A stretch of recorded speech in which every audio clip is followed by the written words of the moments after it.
right, so for anybody that was waiting patiently, saw a couple people in the chat already. I want to first and foremost thank you, because long story short, I had everything just sitting on my desktop ready to go. Did not know the owner of the house was going to be doing some electricity stuff involving breakers that would subsequently allow me to come home to all of my equipment being off. And you guys know how long it sometimes takes to get everything going again.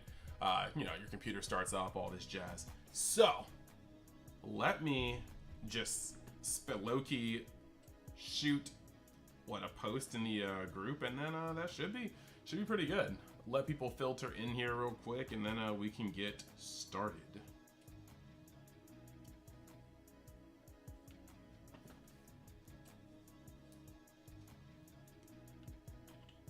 So this is the production quality I walk into. I'm just kind of floating in the corner. You are just floating in the corner. There's, we could center you in this box. I don't know. Symmetry is a weird thing for me, and I totally didn't even like. That's why I was like audio, and then when you were like, "Yo, it's up to you," I was like, well, "Of course I want to show off his face." So now I just realized I'm like, wow, this template was made to display stuff that I randomly put up here, not actually this. I mean, if you want to display stuff, you could always just put them below you. That's where the chat goes. Oh. I see. Look. Just Kobe this into the group real quick, and then we should be good to go. Dog, but okay. But while I'm doing that, I need to know, how are you? Your presence has been sorely missed. It has actually. I've gotten a decent amount of messages about people being like, "Yo, so when you coming back, dog?" For real? Has come, like, I mean, yeah, it's just I've had like it's a mixture of a lot of things.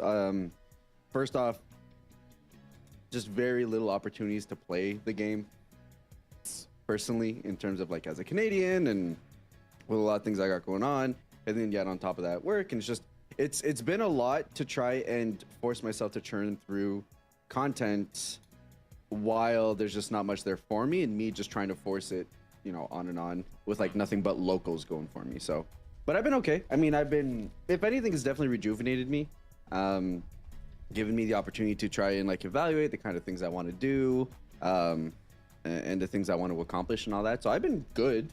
It's been nice not having to worry about making content for a hot minute, but I definitely do miss it. So finding himself. Yeah, a little bit, right? I mean, like, here's the thing. People are like, I've heard some comments of like people going like, "Yo, it's all good. He's doing this other shit or whatever." It's like, dude, I mean, like, sure, I'm busy, but like, on God, I've been doing this for like what, 3 years now, like, nonstop. I don't think it's that like even during Christmas, right? Because every Christmas I'm getting ready for Nats or Worlds or whatever, because I usually help with the entire production of that. So it's just like, I don't think it's that unreasonable that I'm taking some time to myself during like the sunset set of a block. I mean, emphasis on the sunset, like it ain't the sunrise, like, oh my exactly. God.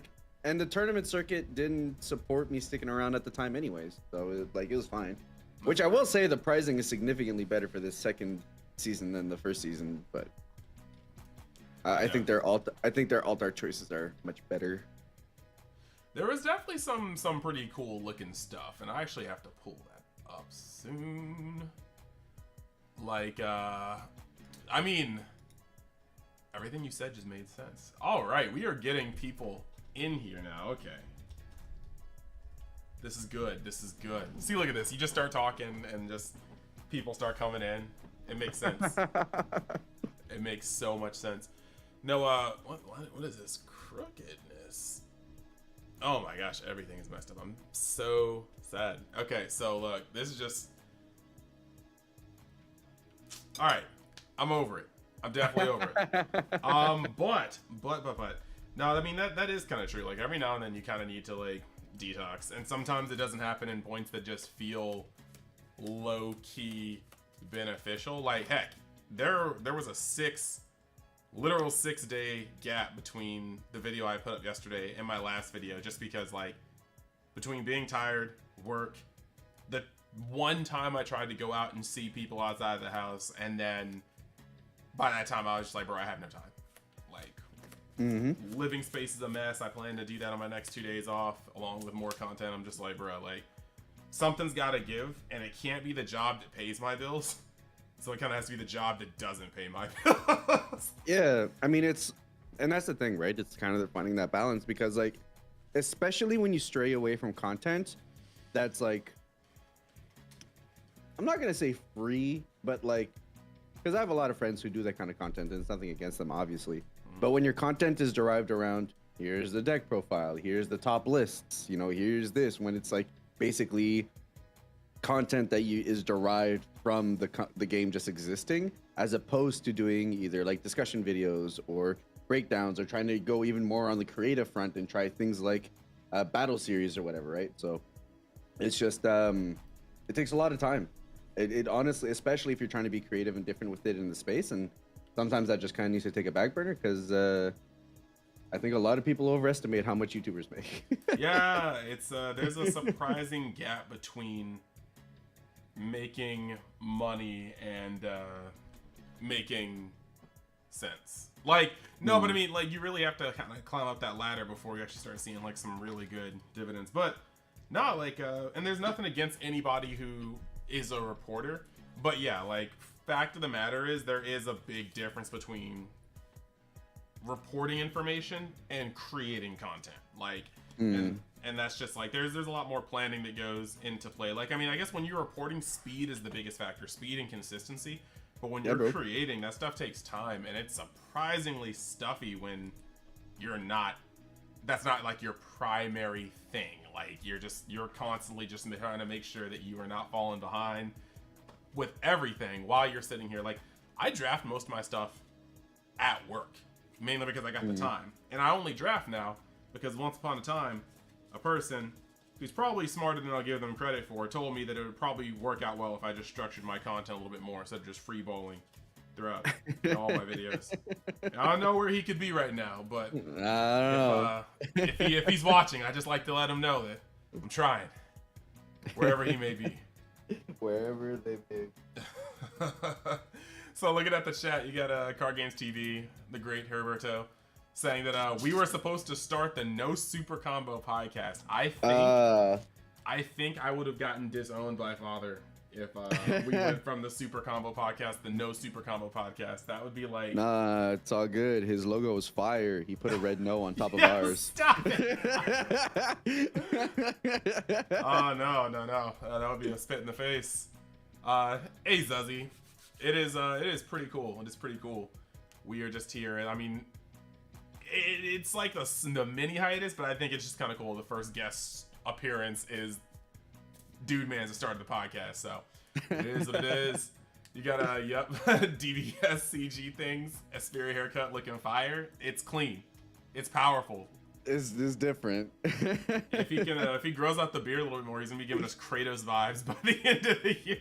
I've had a buddy who's like, he likes dudes with beards. Like, so you growing out the beard? I'm like, maybe a bit, but I don't know if I'm gonna go like full PS2. You know, like I don't know. Full PS2. See the retro gamer. What's up, guys? Good to see my dad's back together. That is right. We are trying things out again. This time you don't have to awkwardly pack up right after Christmas breakfast to go eat Christmas dinner at other father's house. It is what it is. We're gonna have some good holidays this season until the next holiday, in which case you're gonna have to figure that out and whatever. Therapy will sort it out later in life. We got you today, though. Yeah, just keep telling yourself until you get there that you're the great person you are in spite of everything happening to you. Factual. Spears' new haircut had me thinking he was Chris from TCGMetalZ. Dude, I'm telling you, that was one of my worries. It's like the stereotypical, not specifically Chris, but it's like, especially when it comes to white dudes, there's like a very typical white dude, no hair, beard look, right? Like we're talking like TCGMetalZ, we're talking Sean Evans from Hot Ones, we're talking like Binging with Babish, like all these motherfuckers. George, literally George. Yeah, dead ass, like Machado.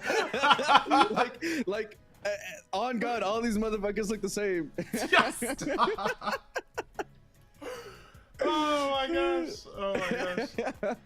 It does fit him very well. He's got a very good head shape. and his beard complements it. So he's one of the chosen elite that can pull off the look.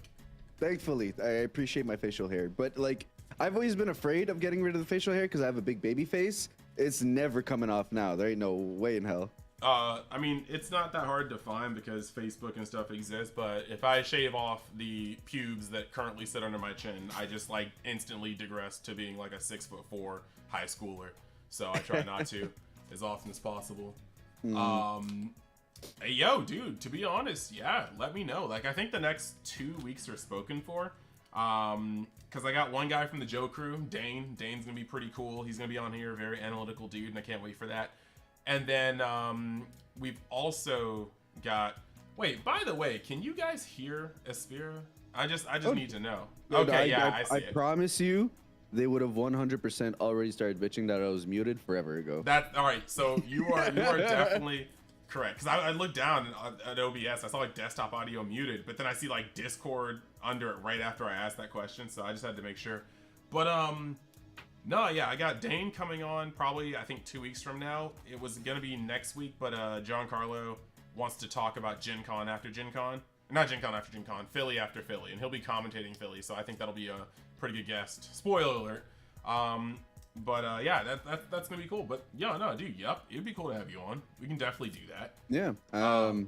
Big ups to Giancarlo actually for like he's been grinding to get more casting gigs, and he's really like polite about it too. Before he asked Carta, I think they already had Egg lined up, but there was an event for Carta, and he asked me like, hey, by the way, like, you know, do you mind if I put in my hat to go cast Carta, because I know that's your territory and stuff like that, which I personally don't care, but I appreciate the notion for sure. And I think he's been putting in a lot of effort to not only be on stream, but you can tell that he has his 2 cents in trying to make streams better. You know, there's interviews that he's doing. He's a good mix of like analytical and color commentary. So like big ups to the boy for like really trying to expand the stream game. Because for a long time it was literally just stage 0. So the fact that he's trying to get in there and push it in his own way has been really fun to watch, and it makes it more entertaining to be a audience of. Yeah, 100% I agree with that. Because like there's always kind of the balance of just the analytical talk plus actually entertaining your people, and a lot of streamers, like they either are alone, no offense to people that often commentate alone, but they're either alone and they're missing some sort of aspect, or you kind of hit that good cop bad cop, like you hit that duo, like you have like a Frank Castle and, you know, a Giancarlo or a Duval, like you have somebody that kind of hits that. But like Giancarlo has shown that even on his own, he is extremely good at hitting you guys with the funnies, but also just straight up calling plays 3 turns deep.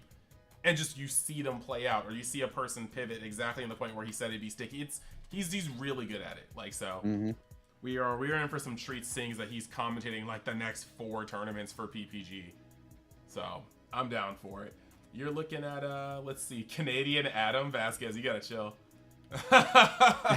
we have it's actually really funny. We grew up. Little backstory. We grew up, and we had a friend that I've known since freshman year of high school. Vasquez known since we met in college. But like Adam, general white dude, beard. He's had short hair. He's had long hair. He's currently going the route of Kratos. And the first time he saw you, you guys had the same short hairdo, and he was like, "That's Canadian Adam," and I was like, "Oh, or." So that's pretty great. So Yup says, with how fast my hairline is dropping back, the first like a first time stripper, I'll be rocking the same look. Look, my bald brothers, solidarity.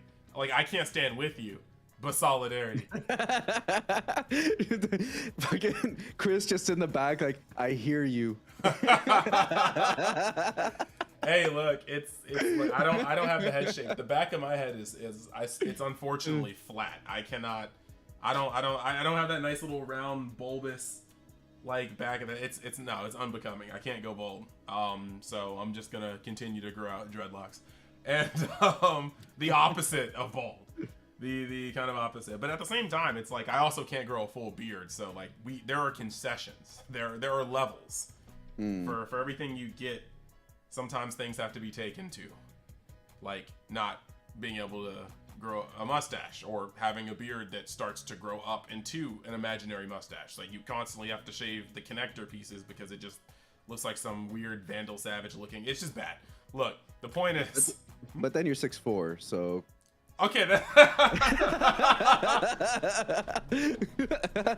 Fair enough. Fair enough. I am glad that Asphere's audio is super solid. That's good. Some yeah, might say I'm a professional. This is facts. This is definitely facts. Not rusty at all with the equipment. Definitely had his stuff up fast than I did. Let's see, you got Vasquez. I'm gonna be on there, dude. Anytime you want to come through, you could be on the cast. We can make a new cast, impromptu live, just for when you come over. This is facts. Nice to see you, Beer. It's good to see you. Hair physics. Hair physics. I like the big, I don't know what energy of tagging me in a chat that I'm perpetually reading. like, should I have the opposite effect? Should I like skip over it if I'm tagged in it? I don't know. I'm just looking at it. But yeah, I mean, I was talking about a couple things. I think now we have like 13 people here and we can just keep on going. I think that we should just jump into some of the topics. And by some of the topics, I mean, we're about to go into a regional. And last time I looked at the tickets about 4 days ago, and some of these regionals, people like Philly is close enough to a lot of people for them to kind of decide last minute.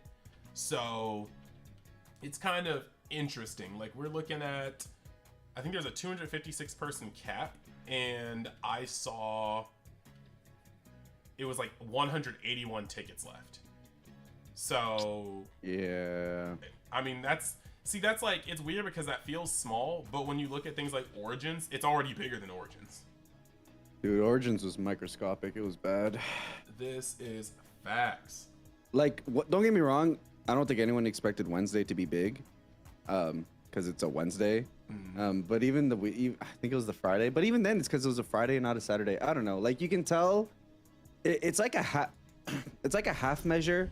Like they can say they pulled off a regional at Origins, but like the dates didn't allow it for like maximum capacity. So it's self-perpetuating in that the events aren't going to do well, but they were doomed to fail in the first place. But those are the metrics that they use to be able to decide the future of organized play. So it's, I don't know, it leaves me in a weird place, to be honest. But hey, if you were one of like the 28 people who went to the Wednesday regional, congrats on getting your invite after going 50%. Hey, that's sick. yo, look, we've been here, but we're not here to hate. We're here to love. And I don't hate nobody. This has nothing to do with the players.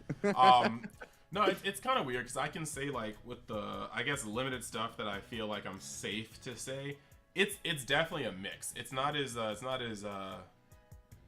bleak, I think, as sometimes it feels. Like, yes, these are the things they're using data on, but I at least feel like I've become aware that they are taking information from multiple sides. And of course. That's like kind of what I can say about that. So I know like the event was not set up to do things from the get-go, but they're also kind of looking to engage in interest. And I think you got what, Card Games saying that 170 something tickets are left, so that's an 80-person turnout. There's still a full week until then, and like I said, like Philly is just in a place where New Jersey, Philadelphia, Virginia, Maryland are all within 4 hours or less to drive there. I can easily see in the course of this week, or even better yet, like Friday hits, some people get paid, like we're gonna see probably another 40 something people at least go in there. I think it's, I mean, people sign up in the last week all the time. Like the two big rushes you see is as soon as registrations go open, and like the last couple of days as registrations close. The in between is usually the like slowest momentum. I feel it. But I mean, looking at this, you would swear that PPG is like the only TO that Bandai uses anymore. Dude, except for Gencon. It is actually kind of insane that PPG is just actually, I mean, like nothing you said there was wrong. Nothing you said there was wrong. Hold up one sec. Lisa, yep, says, so can we all as creators agree to create a Halloween special box opening dressed as Joku? Like, it would be so funny getting on YouTube and everybody has a box opening dressed as Joku. If you can we find could do that for April Fools. That'd be dope. Yeah, it's like if you find me some fake pigtails, that would be interesting. That would be interesting. We can ask him. We can ask him. He can make a bunch of outfits, size to each person, and then we can just give him the money needed to have them shipped. But we'd have to get rid of the facial hair because the girlfriend doesn't like facial hair. Stop! All right, we are all Joku with our separate facial hairs. You got let's see, Vasquez driving to work. Heck yeah! You think people are boycotting due to organizing issues? I don't think so. I don't think so. I don't think so. I think it's a multitude of factors. I think one, obviously, the event scheduling kind of makes it tough for people in general. Two, we are jumping into end of semester / start of the summer for people, so events could be a little bit tougher due to plans that people might have figured out. We're at the end of a block. People want a break. I know a lot of people said they were taking. I mean, I'm one of them, but I know a lot of people have said they're taking a break. With One Piece coming up, and I'm not saying like One Piece is a doom and gloom of Dragon Ball, but realistically, a lot of people are getting ready, excited, playtesting that. You see I know Joku's obviously super excited about it. You see Joey jumping into that, touching his toes there. It'll be interesting to see where Joey sticks on that because, he did touch his toes and dipped his toes into Digimon, and then ended up not because he didn't like the gameplay, but I do think that One Piece will line up into the competitive gameplay that he likes better, that he'll probably end up sticking with One Piece. So I don't think it's a boycott. I do think it's just a lot of things happening all together at once with the lackluster organized play season following. That obviously there's going to be a little bit of a tougher momentum going into this new season of organized play, and it's just going to take some time for things to be able to catch up and obviously for things to line up better. Because it also doesn't help that from the looks of it, it's like, oh, obviously there's Philly, but like everything's at a convention, and a lot of people like literally. And that's when the game doesn't have enough people to attend and it's probably one of the reasons that PPG is getting all of these events also. Every single in-person event is at a convention, and that's justifiable because these TOs are going to be at conventions anyways. So they're tacking on Dragon Ball events on top of these. So for what it's worth, that has its own baggage alongside it, and what will really be the gauge will be if the next time we have a standalone Dragon Ball event, right? I think so far this year, every standalone Dragon Ball event has had a tie-in with a convention or with a Digimon event via like the fest and stuff like that. So it's probably going to take like a standalone Dragon Ball event for us to see really how things are shaping up in North America. Yeah, I was about to say and it's not even just for like clarification, it's not even just Dragon Ball that's doing this. Both Dragon Ball and Digimon are almost completely in conventions, and then just outside of that there are a few online events right now. And one of the biggest things about that, I feel like, is like it's like almost like, I don't want to say the lack of confidence in filling out like its own venue, but just like George was saying, people are already going to be there. You don't need to rent out a space. You just need to simply find a TO and rent out a room within the convention, and that's a lot safer in terms of a whole lot of stuff. Like it's almost like I don't know, it's almost like renting a car instead of buying a car. Like you don't have to invest 100% in the venue and organize all the stuff yourself versus just being a part of the convention. But I'm just hoping that more and more attendance will give whatever say so or whatever, go ahead we need to be able to have our own events again. But also, I think the thing that kind of I'm tempering myself with in terms of expectations is I don't really expect this stuff to turn around too hard until next season. Like I expect maybe for them to pull out some stops and give us some wowing moments before that, potentially an event or two, but I don't expect a massive overhaul until like next season. Like we're already halfway through the year. I could see a bigger push with the release of the movie. Like that might be when they like start to really push it again proper in this region is kind of what I can see. But also I can definitely see them go down the Bushy Road route, right? Where like it is going to be really hard coordinating 3 different events for 3 different games once One Piece comes out. I could definitely see them going down the route of Springfest or stuff like that Bushy Road already does, where it's just a big convention of Bandai games. So Bandai Fest or whatever the fuck they want to call it, where like you show up and it's the venues rented out for Bandai games, and then you can do One Piece events, you can do Dragon Ball events, you can do Digimon events, and that's probably like a good way to save money on the games that don't have as big of a turnout while still providing opportunities for play, is what I would. If I was in the position, that's kind of where I would probably try to line things up. I can definitely see that. I don't know. My cat's stuck in a bag, so if you hear like stuff, she's literally being stupid. So I'm just gonna ignore that. Let me scroll down here. Flapper says, "Whoa, budget Juice World looking kind of cute today." All right, thanks for keeping that alive. Yeah, it would be funny to dress up like Joe Crew. Let's see. Mike Lewis says, "All I can say is you guys are lucky to be able to have events. I live in Nova Scotia, Canada. Nothing like this goes on around here." Hey man, I got none up here either. Yeah, I was like, homie, George is a Canadian. We can do, I mean, shit, we can do Gencon for like $70 online if you want. I won't touch that. I won't touch that with a pole. Bro, that shit's such a feels bad. Like, I will not touch that with a 50-foot pole. And I mean, you're right. Like, I am thankful for having events. Like, don't get me wrong. And I wasn't trying to say anything but that. I was just saying that I'm not necessarily hopeful for things doing a huge 180 during this particular just regional Agreed. time. Let me see. Your beard is everything. You do have a pretty luxurious beard. Let me see this. One Piece TCG, the new Devious TCG. Okay, I'm gonna just put my 2 cents in that right now. I've played a little bit of One Piece. You guys already know, like, I'm playing like dog. Like, I'm sleeving up like a deck right now. I play a lot of Dragon Ball. I've been getting a lot into Digimon. My Imperial Dramon deck is somewhere. I actually have a lot of recorded games, but I wanted to go back and sharpen them because I was playing decks for the first time. But on the channel, we're gonna have some games with Security Control. What's the other decks we have? Security Control, X Antibody, Imperial Dramon, Armor Rush, and there's another one, Rapidmon. We're gonna have a lot of games coming up for Digimon because I luckily have a friend that's like the actual plug. Like, these are all his decks and they're all fleshed out. And yeah, I mean, I can line up a rematch with True Champ Steven for you if you're really feeling yourself. Oh gosh, yeah. You know what? Let me set it up. Why not? But like, no, I'm serious. I'm serious. But like, my main thing here is I am sitting here just looking at all these games. Dragon Ball Super, even when it fumbles, Dragon Ball Super is, in my opinion, the best constructed game out of the 3 by far. Agreed. Well, I haven't messed with One Piece, but I've always said Dragon Ball is my favorite game mechanically. Yeah, so One Piece, my main thing is, and this is nothing against One Piece, I think it's still a very fun game. As a Dragon Ball player, we have gotten very much so used to the consistency of our game. I think Joey said the same thing in like his One Piece video. Barely any cards in One Piece have draw or filter attached to them. And it's also set 1.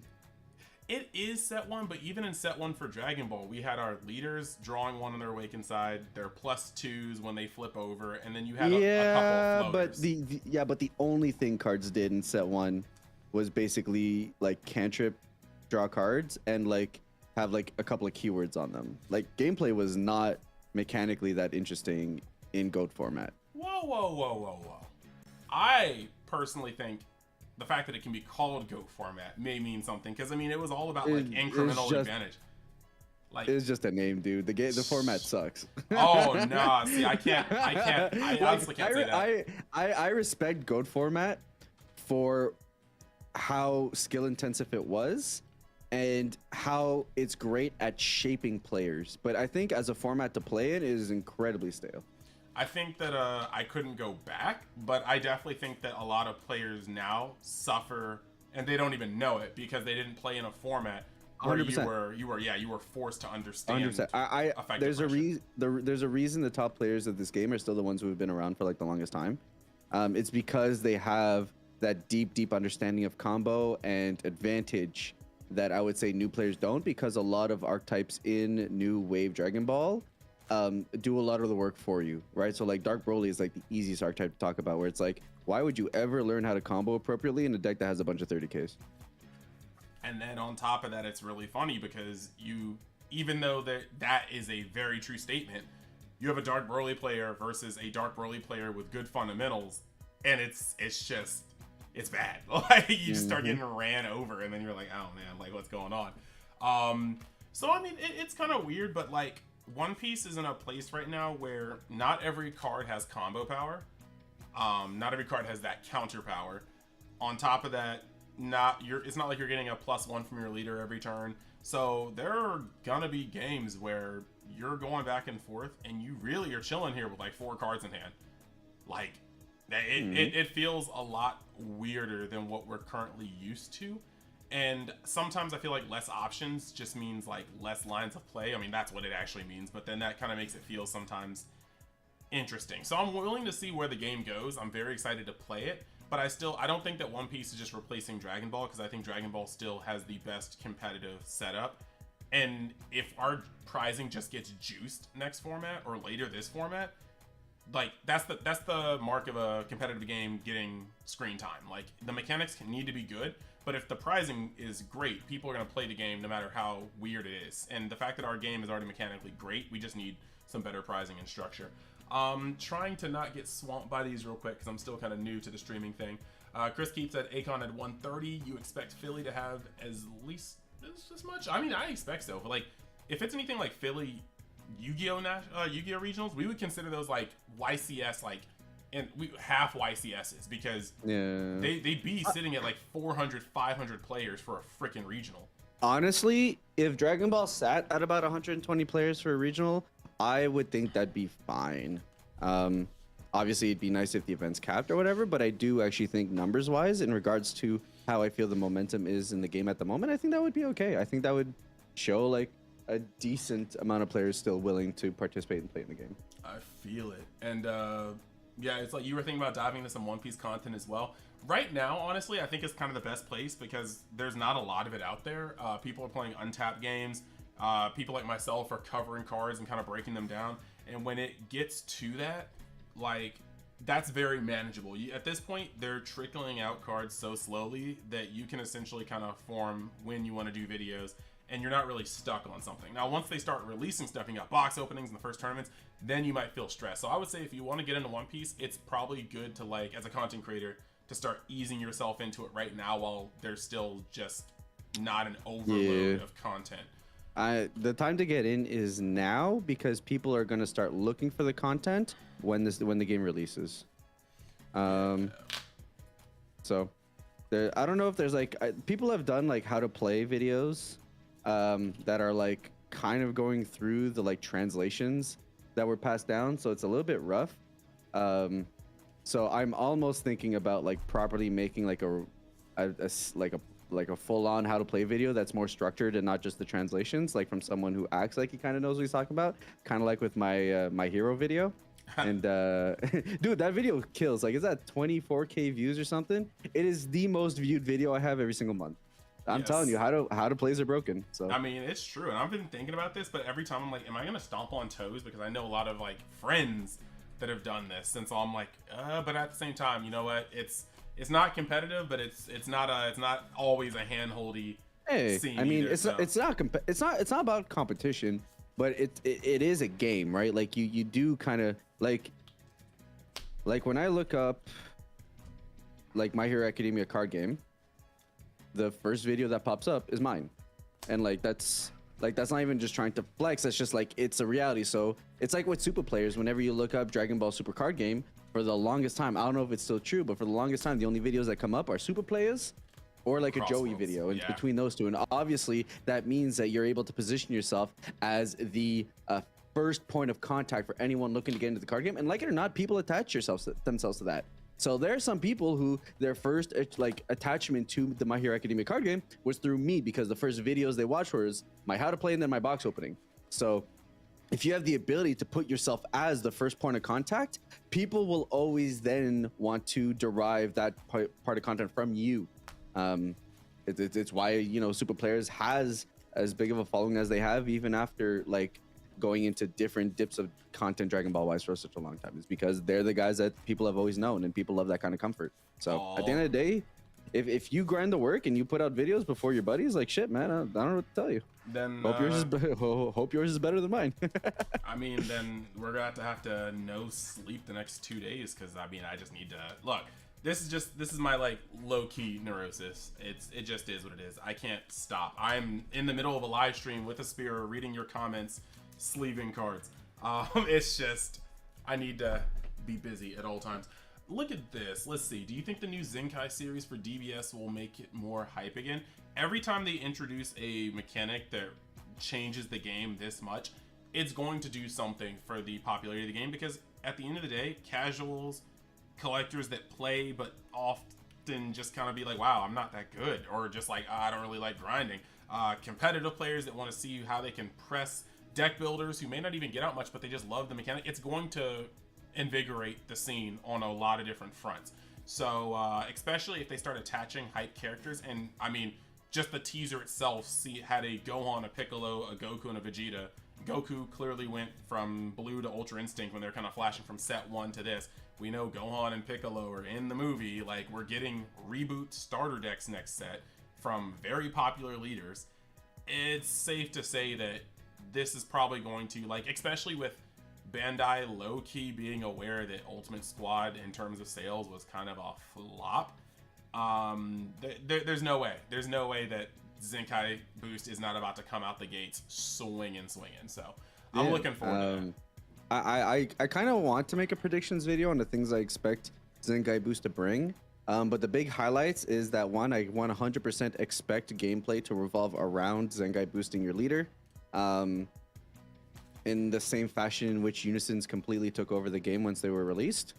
And my second is that I expect the game to have more fleshed out removal and answers to Unisons now that we've moved on from that block, to persuade players to go and play with Zenkai. Which, for what it's worth, it's a mechanic that plays on top of your leader, so you'll probably end up doing both. But to just have players kind of be able to focus on that aspect, those are the two things I see coming the most from the new block. I can definitely agree with that. Let me see about... Let's see, Zenkai Strait is going to be a huge boost. Yes, and we're going to get the new God Rare, and that's a huge thing because we got God Rare Vegeta, and it just kind of seemed like the testing ground. But what is the next God Rare? They could release a God Rare Ultra Instinct, and people would eat it up, even though it's from the TOP. But it has to be movie God Rare. It has to be movie. It has to be movie God Rare. So it's either... No spoilers here, by the way, because I would love to talk about it. It is either the final boss of the movie, whatever that might be, or probably a Gohan. It wouldn't shock me if it was a Gohan. No spoilers, but if you know, you know. I don't. To be completely honest, I'm just gonna say one thing, and it's not gonna be spoiler related. But do you guys remember when we were on stream? I think it was. I'm not sure if it got to the stream. Might have been before we turned on the stream, but it was Stage Zero's Jeopardy, and Aspira, Janik, and I were in the chat, and we were talking about what the God Rare can be, and I think you guys were talking about like final flashes and stuff like that, and I was like, nah, get out of here. The final explosion for Vegeta. Do you understand what they could do with gold foiling for the final explosion on a God Rare? I'm gonna sit here and say the same thing, and I won't talk about the subject matter, but if it is a certain character, do you understand what a full silver foiling God Rare could do? If you know, you know. If you know, you know. But a full silver God Rare. I didn't know where you were going with this, and then you said silver. I'm like, ah. that could potentially look absolute torch. Now, moving on to this next thing, so the release of Unison Warrior Block hyped the game up a lot on release because of the introduction of new game mechanics. Yes, I agree, but as a person that left the game after set 6 and came back in set 11, while I definitely still love the game, I was really shook by how much free play was introduced. I left the game at a point where you were still tapping 4 for cards that were worth playing for 4 energy. And I come back to being like, you play... Like, dude, the biggest boss in the game had deflect, but he also, like, Gogeta was like, you paid energy for him. Like, you paid energy for him to use that. And then you literally get in here, and I'm seeing people play a 2-cost Unison to then just be able to free play counter your stuff. I'm like, what the? Like, it was a lot. And so with Zenkai Boost, it's so weird to me because, like, Zenkai Boost would insinuate that, well, I mean, I'm just lore heading it right now, but you get close to death, and then what happens? You get stronger. So I was like, is Zenkai Boost going to kind of be like an awakening? Like it could be something as simple as when you're at a certain low amount of health, you can play a card that is a swing card. But that would be kind of weird. I do think it's going to be a card that has its own zone, right? Because they had the whole black hole thing in the ad. Like, I think it's going to chill on the side, and realistically, when people play it, they'll just have it under their leader. And it's going to be a card that has, like, after a certain condition, you can just fucking throw that bitch on top of your leader. Yeah, and that would be really cool because that would allow you to go into like really. That would allow them to make leaders, but then make like super hype forms on top of them. Like you could literally have. Oh, sorry. No, go ahead, and I'll add on after. I was like, you could literally have, and they could revisit a whole lot of things with leaders. And don't worry, I'm getting through all this chat. We will get there. We will catch up soon. But really, you could go through so many things. Like for instance, you could go back and have a Goku leader that starts off in base, have him flip to sign, and then in the same color have a mastered UI Zenkai Boost card that could go over it. And it would still be thematic because UI kind of has a time limit so far in the story. So you can get a lot of things like, again, the movies, they're the both main characters of the movie could, if that was the Zenkai mechanic, could definitely have something that kind of, there's a lot of stuff you can do with a mechanic like that, but it's shrouded in mystery. It's Zenkai Boost shrouded in mystery. We have no idea. Yeah, my one worry is how generic it'll be. And the one reason for that is because when they do the showcase in the trailer, they show off God Goku going into whatever Zenkai form that could be. Which means, and that could just be for visualization's sake, maybe like there isn't a card that actually works that way. But what that indicates is that Zenkai Boost is going to function with pre-Zenkai Boost leaders, which means there's some level of genericness there. And obviously they need to be careful in like, does that mean that like every Goku is going to be able to Zenkai Boost into a specific kind of Goku? And if that's the case, then does that mean that this just kind of becomes the new Overrealm? But it's a leader specific Overrealm where every Goku runs the same Zenkai Boost Goku and every Piccolo runs the same Zenkai Boost Piccolo. Good night, Nino. Like sorry, I just had to let you know. I was saying good night to Nino. He's leaving, and I wanted to make sure I got that before he left. But it'll be interesting to see. Like you said, shrouded in mystery. We're kind of just honestly slapping things together and just saying like, based on what I like to call very well educated guesses. I think we both take a lot of deep thinks when it comes to design space and game design. I do think it lends itself to a lot of possibilities, and I think there's a lot of ways to do it right. There's a lot of ways to do it wrong, and we'll see. I think, for what it's worth, I do think Beerus and Champa were an exploration space to see how well 20k leaders can do in our game, and I do think that's gonna be one of the routes they go. It would not shock me if these are 20k base. And it did kind of make me laugh because lots of people were talking about, oh well, this deck is weird, and to Bandai's credit, they were making sure that they did not give us 20k leaders with an amount of health or amount of life that would be very, very disgusting to start out with. And so when it comes to that, I do think that if Beerus and Champa showed them anything, it's that they can be a little more lenient on how restrictive they make an archetype when the leader's that like base. But let me see if I can scroll down here. Let's see. Mike Lewis, just wondering, off the tournament thing, I couldn't get a Vegeta, so I'm using SS3 Gohanks. What's your thoughts, boys? Gohanks is not a bad card. Like, there's some decks that will actually be worse off versus Gohanks than Vegeta, because Vegeta's a really good like try to close out the game card, and obviously it does the whole board wipe thing and like that, but some decks literally just can't fight through Gohanks. So you can actually just slap him down, be super comfortable defensively, and like he's super good at just chipping away at your opponent. Another thing is that Gohanks will be able to have a whole bunch of situations where turning him sideways is so much safer than turning Vegeta sideways. Turning Vegeta sideways sometimes can be the difference between you nuking a field and critting a life and kind of changing tempo, and you ending up with a dead 40k, or a 40k with no effect is going to die on their turn to a Realm of the Gods. So like, you want to be a little careful when you're playing around with that card, because it's powerful, but it's not infallible. Let's see. Espira's new look is fire. Yes. Why do you think the face cam's on? It was going to be audio only. I was like, I don't know about that one, Chief. When Bandai makes it where main tournaments can be connected to local stores through the internet, that way you don't have to travel out of your location to an event. That's, I mean, look, I feel like it's webcam or it's venue, because the thing about a venue is it is hype. Like, I think that's the heart and soul of any card game. Meeting up with the people that you talk to online, that you see on, like, you know, content spaces, and just like duking it out. Like, it doesn't have the same feel. And if you, I mean, granted, yeah, if it would cut down on costs for them, if the main event was that, but why even put it through local stores if you could just be at your home with a webcam? Like, I feel like that's a middleman point that's kind of like almost unnecessary. Like, you might as well just make it webcam at that point.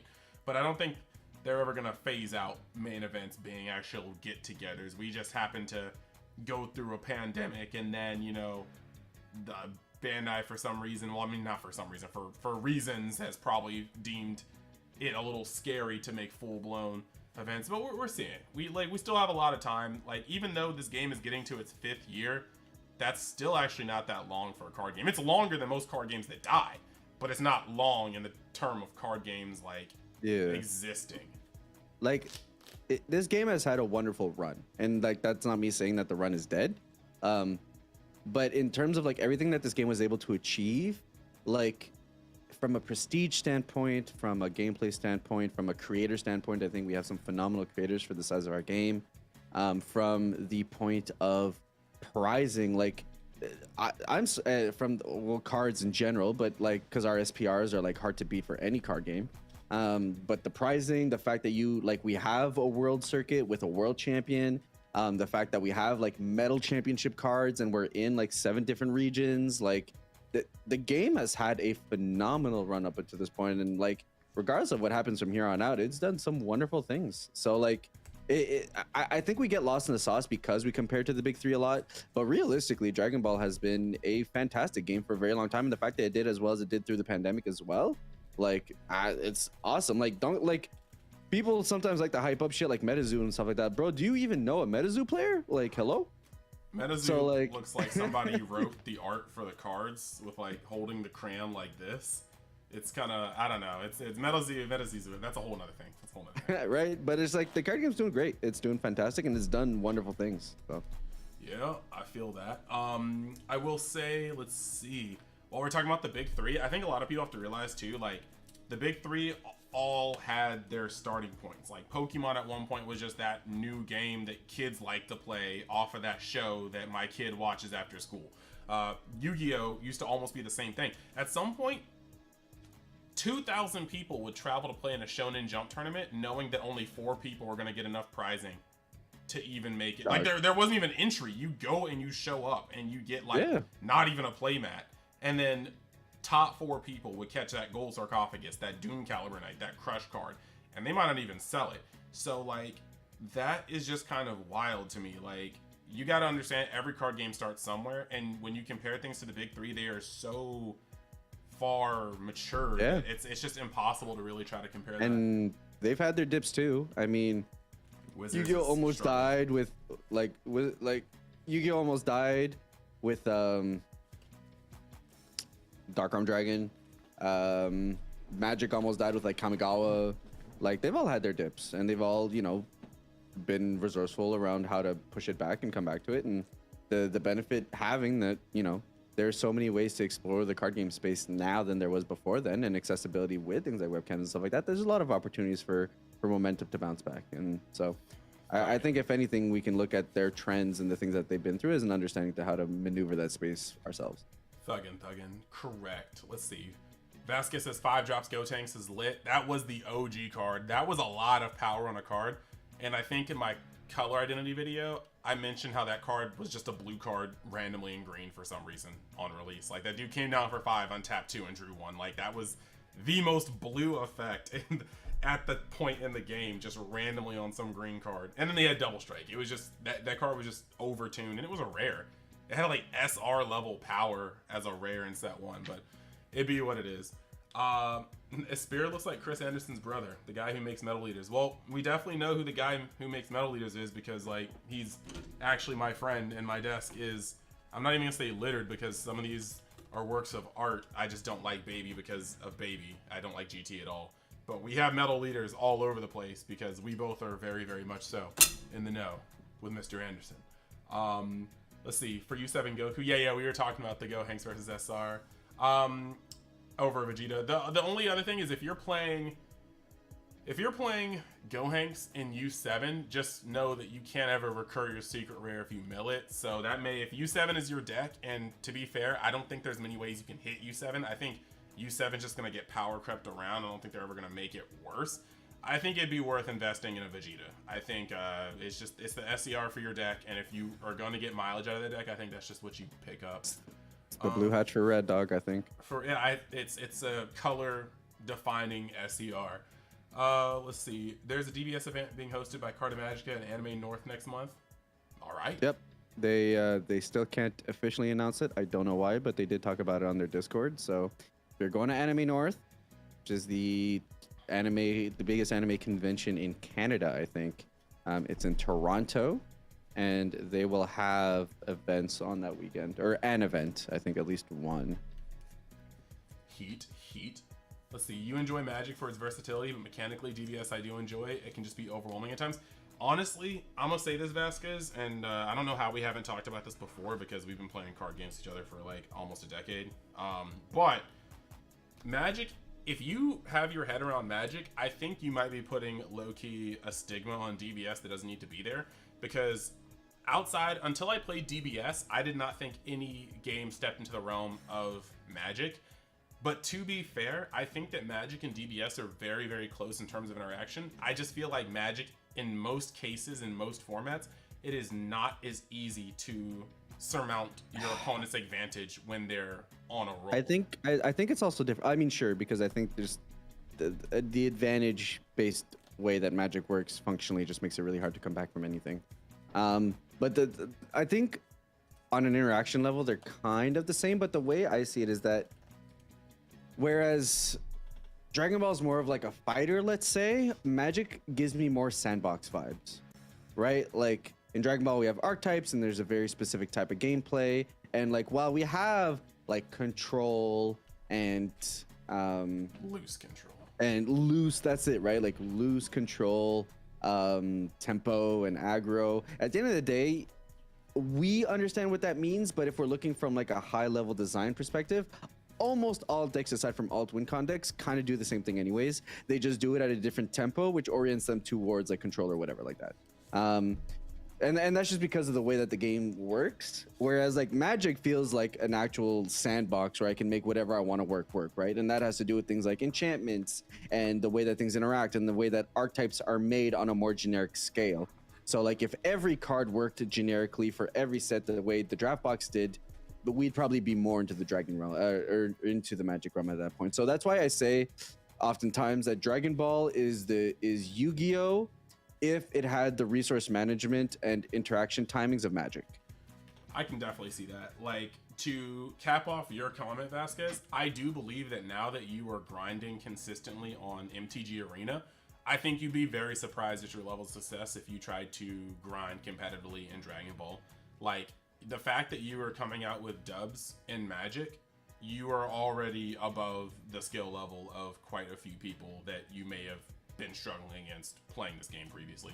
I will also say that when it comes to this game, I agree with so many points from George. Like, if you guys watch my videos, well, hopefully you do if you're watching this live, I rarely call a deck in this game control, because when I hear the word control coming from my old Magic days, if I don't have to ask you for permission to make my plays, I don't consider you a control deck.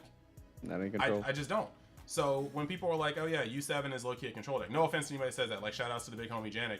But I'm like, you react to my plays. You don't gatekeep my plays. If you have a Yamcha or a Videl to say anything about it, then that's cool. But like, I don't have to ask you for permission. And when it comes to that, I think Dragon Ball really just has aggro, mid-range, and you have tempo decks that either are between mid-range and aggro, or they're a little above mid-range. But it's kind of hard. We don't have that many control decks unless you consider like Mill that tries to stall you control. Yeah, the only real control deck I would say is like Invoker, and that's more combo control. The only like pure control deck I really consider control deck is like Prison Frieza. And that's just because like it's legit forced to. I think Baby really reminds me of like a Magic deck, only because they essentially just stun your plays, and then randomly you're looking at a baby golden ape and you're like, this dude is fucking huge, and he starts swinging on you. It's a stall deck because like it doesn't control board great, it stalls. That's fair too. It doesn't have the spot removal. If things get to the board, they normally stay on the board. Yeah. And then yeah, it's just that just is kind of how I feel like this game is constructed. I won't front. Invoker reminds me a lot of like American tempo, like when when we're using like the I forgot what hell kites they were, but we had like the red hell kites that were most of the damage, but you were also using like detention spheres and stuff like that, red, white, and blue. That's what Invoker reminds me of a lot. It's got spot removal, it's got a couple of threats, it leans into like blues, like, hey yo, stop your roll there kind of cards. That's, I don't know, but that's just always what it's reminding me of. Let me see what's here. You don't combo. We know this, Roberto. We know this. Spirits funny people. Oh, Oriasol. It's nice to see you, Scott. If you're still here, thanks for tuning in. Very, very cool friend. We've known each other since elementary school, Boy Scouts, Eagle Scout gang. Ethan Woodfield says, My Hero Academia seemed fun when a friend ran me through it, but it got overwhelming and the anime was boring, so it didn't grab me. Okay, we're gonna have to like just break down that in a couple seconds. I'm a My Hero fan. I was about to turn you guys towards my My Hero shelf where I have an ungodly amount of like PVC figures, but I'll also show you the state of the other half of my room. So I advised myself against it and made an executive decision. But the Bandai Shield doesn't want to show off non-Bandai IPs. But no, actually, for real, like do I dare risk it? Like, I'm just gonna move this real quick. Like, I have been on a tear between selling and organizing. Just look at all these cards. They're just chilling there. Like, there's just boxes. There's cards. Yeah, nah. We're not showing any more of my space right now. Like, there are too many cards here. I can reach right in front of me and just like, what is that? Like, it's just, there are too many cards everywhere. I need to change and organize my life. So basically, My Hero, I love it. I read it weekly. I collect figures. I think My Hero is one of the best stories I've read in a long time in terms of keeping up with all of its characters. Too many manga stories, anime stories will bring up a whole cast only to bump 5 people and the villains, and I don't like that. So I really like how My Hero Academia is just so pro at making sure that everybody has shine. So if you don't like My Hero Academia, I would suggest getting out of the initial arc if you haven't. By the school festival, I think that even as kids, their motivations are cool enough. The Shinzos, the Shotos, like it's just, even the chocolate, like there's good stuff. But I hope that you give it another chance one day, because I think it'll really wow you. And if you really want to kick it in high gear, just read it. Like, the arc that we're in right now is just fever pitch. Every single week, it's just sparks. Now for the game, I'm not going to hold you. I felt very much the same way. I was very excited. We sat down and opened up the dual deck, and maybe it was because I was drinking, but by the time we started talking about like medium, high, and low, I was like, you know what? Let's just watch TV. When you're first getting into the game, there's a lot going on. I should have tried to understand it sober, because that was a little bit for me to understand when I was inebriated. Let's see. Vasquez says, if you're not prepared to win, you're prepared to lose. That is the great Philly Luna from Yu-Gi-Oh! That was a legendary moment. We were sitting and watching, the interview done by ARG, and this guy just bodies a story. Or he bodies a like just an ARG tournament after coming off of like a 2-year essential hiatus, like maybe some locals, maybe with friends, but never in there in a tournament. And he comes back and he bodies the tournament, and they were like, what's the best thing you can give to like new players? And this Giga Chad, long before the term Giga Chad existed, just was like, always keep practicing, like never get dull if you can help it, because if you're not preparing to win, you're preparing to lose. And this sentence coming from a dude who had not stepped in a premier tournament for 2 years, got on the scene and dusted an ARG circuit, it was like, I'm just gonna wrap it back in My Hero, that moment where Deku saw All Might, I am here, and he was like, wow, what is there? Like, that's what it felt like watching Philly Luna drop that shit on that interview. That was crazy. Let's see. Set 17 Ultimate Squad is finally releasing in New Zealand at the end of this week. I'm sorry you had to get it that late. For what it's worth, Mr. Woodfield, it's probably one of the best constructed sets we've had in quite some time. The balance in Ultimate Squad is unreal. Normally, you can take 3/5 of a set and put it in a trash can, and you'd still have all the good cards remaining. But Ultimate Squad has produced, out of 9 archetypes, like 7 of them are playable, like competitively playable. And I think that whether that's fluke or just a change in design space, Bandai did a very good job with this set. The only issue is that they made it incredibly unappealing, and I think that, I'm not sure if I've said this on camera before, but it's very unfortunate how close all these things could have been to more appealing. Like, for instance, GT Trio, keep the front the same, make the back Pan, Super Saiyan Trunks, Super Saiyan 4, Goku, put it in the Baby Saga. People, you don't even have to change a single card text, and then change the SR/SPR to have Super Saiyan 4 Goku in it. You don't have to change a single bit of card text, just that aesthetic change, and people be like, I'm playing the new SS4 Goku. Are you? Hell yeah, I'm playing the new SS4. Yeah, it's over. Look at Dripku. Turn the leader into a Super Saiyan 2 Cell game, or Super Saiyan 1 Cell Games Gohan. Flip over into Super Saiyan 2 firing off the Father Son Kamehameha without the Goku in the back, mind you. Then turn the Unison into like parental guidance or, you know, paternal guidance Son Goku. And have the SR be him on King Kai's planet with his hand on King Kai's back. Have the SPR be him giving like the father-son Kamehameha, but be the spirit part in the back. Just those changes of theme would have people more excited to play those decks. Because the mechanics are solid for both of them. GT more so than Dripku, but the mechanics are solid for both of them. I just don't think these themes really added up. We had Commander Red, and Dragon Ball was hit or miss for the American community for a bunch of reasons I'm not going to go into on this channel. Maybe my other channel though.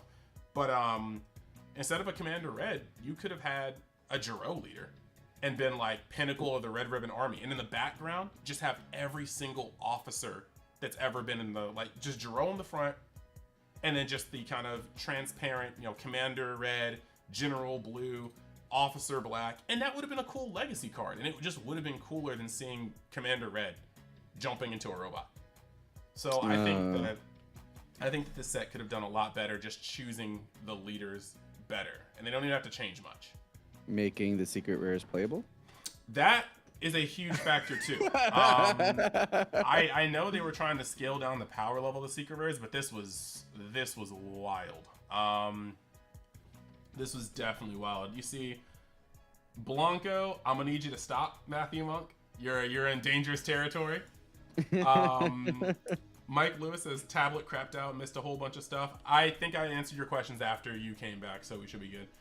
If you know, you know. That's cool. Yeah, I don't know why chat just dropped down on me. I know I'm trying to speed up. Gohan Blanco again, stop it. Godmere of Gohan and Piccolo SR. I don't think they're gonna redo an SR next set. It's gonna be something new. Let's see. What mechanics can they steal from MTG and Yu-Gi-Oh? We already have a lot of mechanics that kind of feel Magic the Gathering-esque, but not carbon copy paste. Like, let me take your homework, but let me change it enough. Like, look at Unisons. Unisons are literally planeswalkers with a slightly different thing when it comes to doing burn damage, because you can't redirect burn to a Unison. Which, to be honest, I think you should. I think if you can burn damage, you should be able to hit a Unison, and that would change the game up a lot. Agreed. Looking at this, we shouldn't take anything from Yu-Gi-Oh! Because this game is fast as it needs to be already. No, none of that.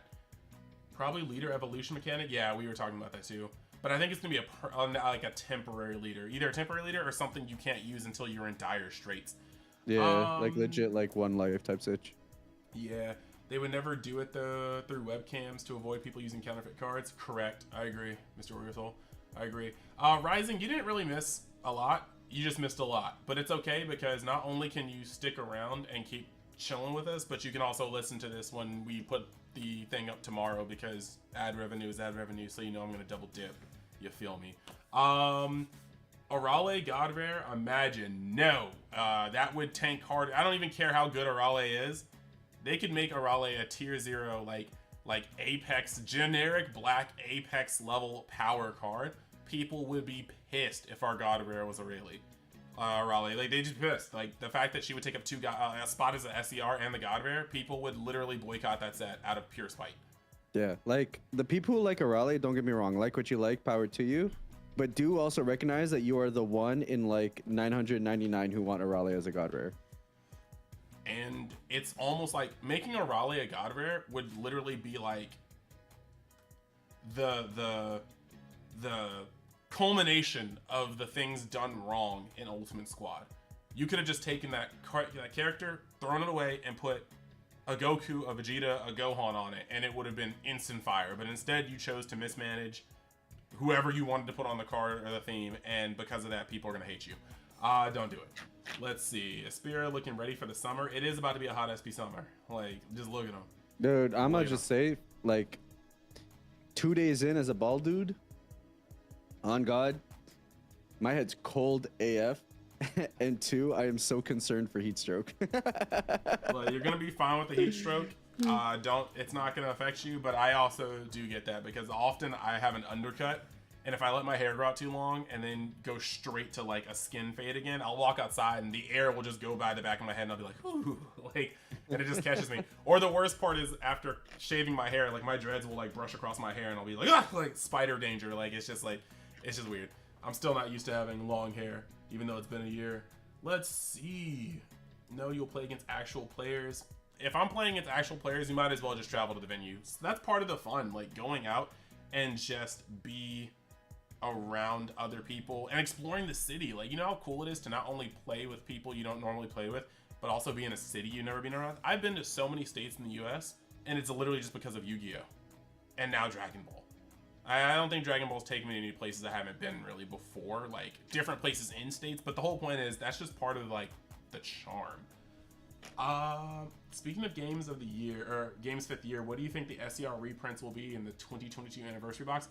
I don't know what they're gonna be, but Hatch needs to be there. Hatch is the defining blue SCR. It just needs to be. Hatch, Kai, and some rando pick because they decided to do SS4 Vegeta when no one was playing SS4 Vegeta. So, those are gonna be my picks: Hatch, Kai, and then something else. Hatch and Kai would be cool. They did just give Kai as a reprint, but I don't know what. I mean, okay, you can't call that a reprint. I know it's like a press card, but I feel like we could be surprised by either Pan or like Kai. I wouldn't be surprised about either one. The generic ones that people would need to play.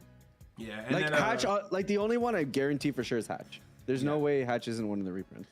Don't say that. I'm knocking on wood now because sometimes we do be saying things like that, and Bandai be like, "Surprise, motherfucker!" But like I mean, like we go a super Paiku on.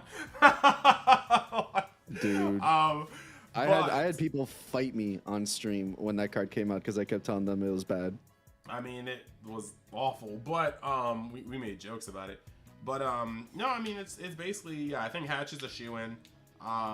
Pan or Kai would be very good, and I could easily see them throwing in one of the Boo SERs, like the counter, and only the counter because the Kavito one is actually becoming very popular. So maybe they just throw in the counter Boo one. If they were doing 3, but if it's just like 2, I could see one of the 2 we just mentioned. Yu-Gi-Oh! And Magic card games did die community-wise.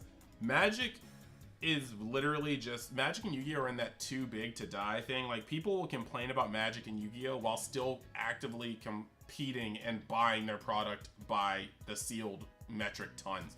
So it's like one of those things where like a dude will literally just be like, you know, I just can't stand Magic anymore. Like Magic is just awful. Like I just oh yeah, this is just my Wizard's juice. Let me just insert that into my veins and yeah, but I can't stand Magic. I'm telling you, Wizards is fucking up. Like Wizards is garbage. They run the game like garbage. So the only thing I play is Commander now. Now let me spend $500 updating my Commander deck. Like it is honestly wild how that works. And it's the same thing. Like you will go up to Yu-Gi-Oh players and be like, "How's your format?" And they'll be like, "It's pretty bad right now."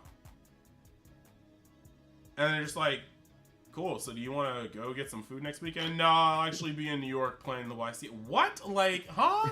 Like, and that's just, like, it really is just kind of, like, in a weird space like that. So, yeah, it is what it is. Those communities will not die, and we've talked about it on the podcast so many times. Konami is able to just...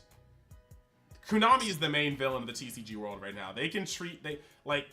Dude, Kaido in Wano is like Konami over its players. He is ruling with an iron fist. He's starving them, and like they don't even know he's bad. Like they don't even know. Like they're sitting here like, man, this format is awful. This player is awful for breaking the game, and that's Orochi. Orochi is the scapegoat, and meanwhile Konami Kaido in the background ruling with pure just cruelty. It's just wild.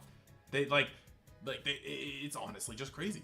Like, can you imagine you were making hand over fist in a game, you cancel your events, at the same time you cancel your events, you go live with Master Duel, and instead of being like, I'm so sorry for you guys that you might have had to cancel flights, cancel hotel rooms, you were looking forward to this, they're just like, but have you tried downloading Master Duel? Because that is straight fire. I was like, oh, they don't, they really don't care. Like, wow, you guys canceled events. Wow, this card's broken. Can you guys please listen to us? You know what? We really thought you guys deserved better. And so we've decided to print a platinum Blue Eyes White Dragon for the measly, humble price of $2,000 US.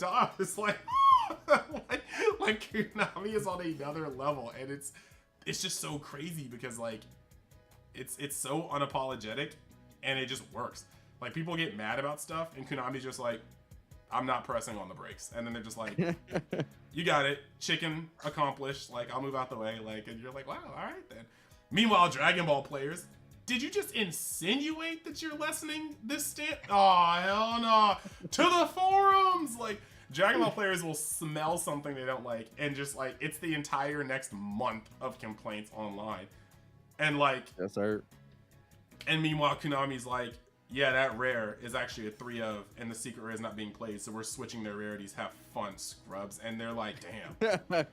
Guess I gotta be up in that pre-release. Maybe 5 pre-releases if I can make it. What? You know how fast that would get bounced here?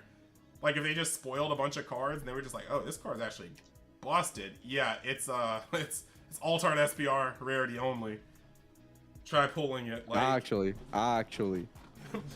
This is really, really good. So we're taking it out of the main set and we're putting it in the TP. Like, we would be throwing, dude. Let's see. You agree with both of our points, Vasquez? Thank you. Card Games TV says pink. Somebody else says white. Oh, would you like to see a new color? If so, what color? No. No. I'm so glad Father and Daddy are on the same page here. This game has already such a hard time finding appropriate balance and like keeping colors within their identities. It does not need another color to mess that all up. Like, what? Like, do you understand that like we could get white as a color, and they could just be like, well, we haven't thought about how to make white white. So white's just gonna have good effects randomly. Like, you're just gonna have a white deck that just draws more than blue, taps down all your stuff, like has like crit and double strike things for like no. We need to just keep what we got and just kind of go up. Let's see. Purple. No, that's the, we're in Digimon at this point. Yeah. We got control. Players just don't go hard on control. I disagree. How many cards in this game specifically prevent your opponent from doing things? Most of them are in blue, because blue is one of the only things with hard counters. Some of them are in yellow, but after Cold Bloodlust being hurt the way it was, you got Tyrannical Blow, which just sounds like the most purest strain of cocaine I've ever heard of, now that I think about it. But like, nobody get any ideas if you start like dabbling, and you shouldn't. Drugs are not the way. Card games are, which are more expensive, depending. But it is not illegal to flip them, and therein lies your window. True. I mean, the way I be sniffing new cards sometimes, whew, like, I mean, it gotta be like that. But no, I mean, when it comes to control mid, like, this game has some counterplays. A lot of our counterplays just affect the card, not necessarily stop it. And it's kind of like, it's weird because there's lots of stipulations on this. Resolve Renewed touches things 3 or less. You got, I don't know, man. It's just kind of weird for me. I don't think we currently have a control deck. And the first time they tried to make a hard control deck, it technically wasn't control. Like George says, baby was stall. On top of that, it had terrible times closing out the games. And all it took was a deck that could free play faster than it could stop you from playing Dark Broly once they got a couple more cards. And baby just started having a terrible time. Like, because this game is like at a point where to make offense faster, we start getting cheaper threats. But there's no way to make cheaper defensive cards without getting close to breaking them. Cards like Violent Rays are extremely powerful, and we still kind of see them as like a neg sometimes, but like they had to tie free play counters to unisons because they could not give us free play counters. Like when you have free play counters, just imagine when on 3 energy you could potentially push 4 damage off somebody's life, and then you still have a Force of Will type blue card. Hey man, I love Force of Will. I mean, it's strong. It's strong. Let's see. Pink for Goku Black's hair. Stop it. Thing about MTG for me, besides the mana flood, is that many games felt one-sided fight. I was very hard to turn the game around. Maybe my only friend to play it with was too good at MTG. I'm gonna say, even though Nino is asleep, for people that haven't grinded Magic, Magic is intricate in the way that, yes, outside of the mana flood starve that can happen, even the turns you think are just charge setup turns are crucial in turns of momentum. Cards cannot affect the board the turn they come out, and on top of that, generally it can't affect the board, but they can't like swing, they can't affect the life. On top of that, unless they have, haste.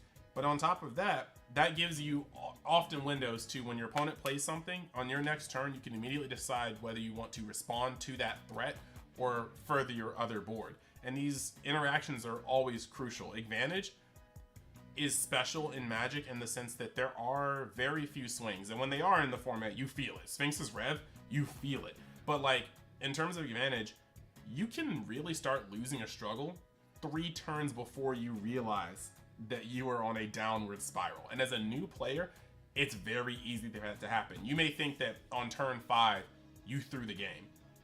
And in reality, there was something on turn 3 where your opponent who's more experienced was like, the moment you didn't respond to this, I understood that I have X amount of life. My next 3 plays are lined up this way. And without you responding to my first one, I know you don't have the mana to respond to my next threat plus the first threat that you ignored. Mm-hmm. Meaning that I didn't have to pay attention to my life because there's going to be a point with me going first or whatever the state was, that there's going to be a point where you can no longer worry about hitting my face because you are going to be in a desperate position to not die. So I just started playing cards and turning them sideways, and you're like, and that all started on turn 3? Yes. Correct. And I lost on turn 7? Yes. So like, Magic is very, very steep. I was watching streams from Star City Games and going to locals for 2 months. And I went to 3 Star City Games opens, and only in my 3rd did I place high enough to get my entry back. And I don't think I'm a bum of a player. It's just that like, it's deep. It's deep, and it takes more than just going in, and there are rarely any bombs that just like feel like Triple Flash where it's just like, yeah, I happened to get through all of his energy, and so I just for 1 energy played a triple strike and just blew him out. Like, nah, that's just not really Magic. Mm-hmm. My Hero is amazing. I legit consider it the modern Naruto in terms of storytelling and popularity. Popularity, yes. When it comes to Naruto, I guess I can say that for characterization storytelling as well, because Naruto definitely had some of its falter point, or it's like kind of faltering issues, like Naruto didn't always drop side characters, but there were just times where it was weird, like the Rock Lee effect, just going through the first part of Naruto, you would think that Rock Lee would have been top tier in terms of his peers.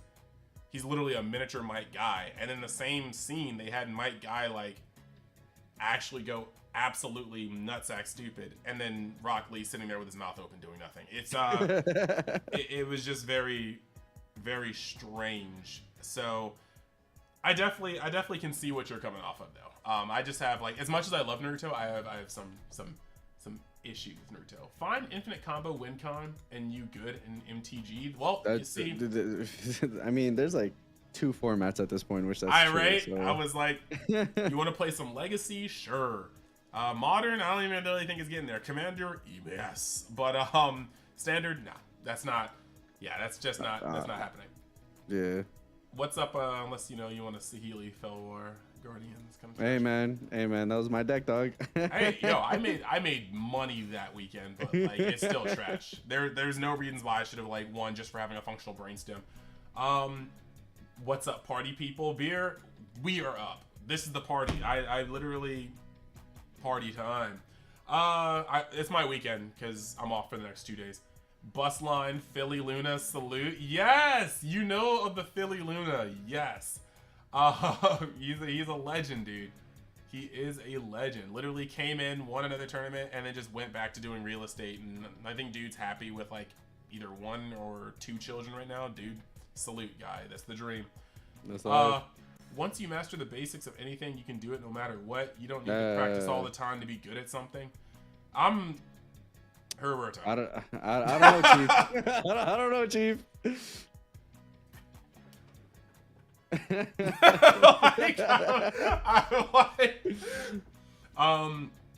Drip be solid. Yes, Drip do be solid. I just don't like the fact that I think Drip has. I can't even say Drip has a higher ceiling. I don't know. They're just weird things. Cooler be drawn attached to his leader. Cooler's unisons come in untapped. Why does Drip have to be so neutered? Like, I get it, you're in yellow. But, like, I have a less consistent way of playing my unisons in Drip but they come in tapped. Why are you doing this to me? And another thing is kind of funny is, this has nothing to do with the actual deck. I was talking in the group chat. I'm so proud that Drip stuck. I was like, Goku with the yarn drip, and I started calling it Drip in my videos, and now I'm seeing people like put it up as their deck profiles, is like, we're talking about Drip today, and I'm proud. Somebody came up with Dredge somebody came up with Hell but I can say that now, as a milestone, I have named a Goku, and it is stuck in the general community. There you go. I'm so happy. Let's see. I knew a few back in the days. They were not rare. Cool. Yeah, Magic Talk. I have a prediction for the God Rare, but I don't want to spoil the movie. Beer. Correct. I don't think I'm going to be doing live streams on my other channel. However, if I do live streams on my other channel, UniverseXMag, I think over the next 2 days I'm going to talk about the movie in spoiler fashion. Because that is what that channel is for. Like, UniverseX, manga, anime, and gaming. So I think I'm just going to head over there and do the damn thing. Let's see. The Retro Gamer, my random question for the stream. Random, I don't know, blame the thumbnail. If the anime got completely up to date with the manga, which characters would you want to see character and playstyle? I'm gonna take. I don't keep up. Oh, go. I don't keep up with the manga enough, so I just have to go with like designs because I don't read. But like Moro looks cool, so I don't know. Aspiris has confirmed it for all the streamers. He does not read. How he plays this game to success, I do not know. But he has admitted that he does not read. He'd be like, this picture looks pretty cool. Yeah. I will tap this amount of energy and I'll slam it down. Why do you think I play with SPRs? If they're in SPR, they must be pretty good cards. So shit, I guess I'll play this one. Sometimes people don't call you out on tapping. Sometimes people don't call you out on tapping like, 3 energy for a 2 energy card, and sometimes people don't call them out for tapping 2 energy for a 4 energy card. It just be how it is. So that's wild to me. It's pretty cool. I think low key Moro would actually be super heat because like honestly, when it comes to Moro isn't stereotypically Dragon Ball strong. He absorbs the energy from other people and it adds on to his own. So Moro could be like, and he uses their powers too. So Moro could be another leader like the Boo leader from Cross Spirits, where you suck up battle cards and you gain keywords. I think they have a really interesting design space with Moro. Also, it'd be cool to have another angel card in the form of Miras. I think that'd be cool. But let's be real. We all want Ultra Ego Vegeta cards. Like that. True. That purple in that aura is going to be amazing. And I wonder how they would make a leader, because if you guys are keeping up, he's all about taking that damage and getting like stronger. So like I could see them having an Ultra Ego card to be like, for every life missing or every 2 life missing, maybe you get like a certain effect. You know what I mean? And that would be something that's cool. Like maybe Ultra Ego goes down to, he awakens at 3 life, but when you awaken at 3 life, you regenerate 1. And then, he has an effect, his effects for normal, his effects at 3 life, his effects at 2 life, and then maybe he has like an activate main negate for the rest of the game at 1 life. Like something really cool like that, I think would be. Bandai is pretty good at making things flavorful. Like the other day I was looking at Gamma, and I realized they're androids with infinite energy. That's why these dudes be untapping so much. Like it's literally like it is really cool how they work that out, and they managed to make everything a little flavorful. Yes, thank you for not spoiling the movies. Bro Moro, whatever the spelling was, be nice, yes. Steve, if you're still watching, hey, what up? Thanks for joining. Yeah, I agree, Warrior Soul. Right now, My Hero Academia I think it is the best battle shonen right now. Jujutsu Kaisen, I think, does things, but I don't think there's enough character development. It really kind of sometimes feels like super hectic reading it week to week. Ethan says, I'm convinced DBS players are such heavy complainers because a lot of them came from Konami's game. I can see that. You really kind of just come in to a game that actually listens to you and it intoxicates you. You're like, what? Bandai is actually going to do things when we yell at them enough? And then you take their kindness for weakness and you start abusing the system, and it is what it is. We'll see. We shall see. No, white will be all colors. How black was colorless originally. Hatch will be control, but it's Hatch. Hatch is stun. The definition of stun. It stops you from playing the game the way it should be played or you want to play it. And it prevents... It attempts to beat you after 40 minutes knowing you can't beat them in 40 minutes again. So, like, that is literally... And the funniest part is, Mike, Ivo, they can tell you, Hatch can play fast. If a Hatch player takes you 40 minutes, they just wanted to take 40 minutes. Like, that's literally... it's so bad. Like, they're swinging with thick-ass things. Like, they can beat you down. Let's see. Like, Giada, Font of Hope. Vasquez, you're gonna have to show me that card in the DMs because I don't know what it does. I literally don't. Ultra Ego, hell yeah. SS4 Limit Breaker cards, hell yeah. Whether Toei is going to give us the licenses to use Limit Breaker, hell, I don't know. Because I don't know. Like, those are very popular Heroes cards, and there just seems to be these weird things about letting us have and not have Heroes cards. There are like certain things we just don't have, like Trunks with the Chrono Key sword, SS4 Gogeta, Finn that he ate. There's a lot of stuff we don't have. They could release plenty of things. Like, why did we get a Xeno Vegito SER and then just nothing, and then we got Xeno Gogeta, and then we're just now apparently about to revisit Xeno Vegito. Like they're wonky. They're wonky with it. What if Moro absorbs cards from the opponent's energy area? Hell no. What? Bro, why? Does he give it back? I see where you're going there because he absorbs energy, but like if my opponent gets to de-ramp me and like gain effects, like that's like the dude who crafted or designed Universal Onslaught did a fusion dance with the guy that like was designing Yellow up until 2 sets ago, and then they just like absolutely decided to snap the game. Like, I am Ben Changelo and I'm going to break this format, and then you start de-ramping people from energy. That would be disgusting. The only thing that feels worse than having your energy destroyed is having a dude pick up a triple strike that you charged because he was useless on turn 1 and gaining triple strike while taking away your energy. Tier 000. Yeah. Let's see, Granola, Keith. Granola would be tight, but you read the manga, I'm assuming, if you're saying advocating for Granola. He hasn't done anything yet. He's kind of got the Sharingan. He's literally finger gunning people to death. But for the most part, he's just been like generally badass. I don't think we have enough to kind of know a flavor for him, but he's clearly coming back. Let's see. You do have a question regarding the topic of burnout from this game. I personally can't stop playing the game. I got like 50 plus decks built every day I think of, you know. However, some of my friends have been burnt out of the game. How do you guys stay focused in the game or make the decision to take a step back? I think since this is very relevant to George, he should lead off with this one, and then I'll just follow up. I think it's just important to identify your goals, right? So for me, my goals around the game are to grow the game, to have others live it vicariously through my experiences, to discuss design, to discuss, you know, like I like deep diving into a game, and my way of living through a game is to be able to present it in front of others as well as playing it through myself. And you know, when it was time to walk away, it was because you always have to evaluate what are your goals.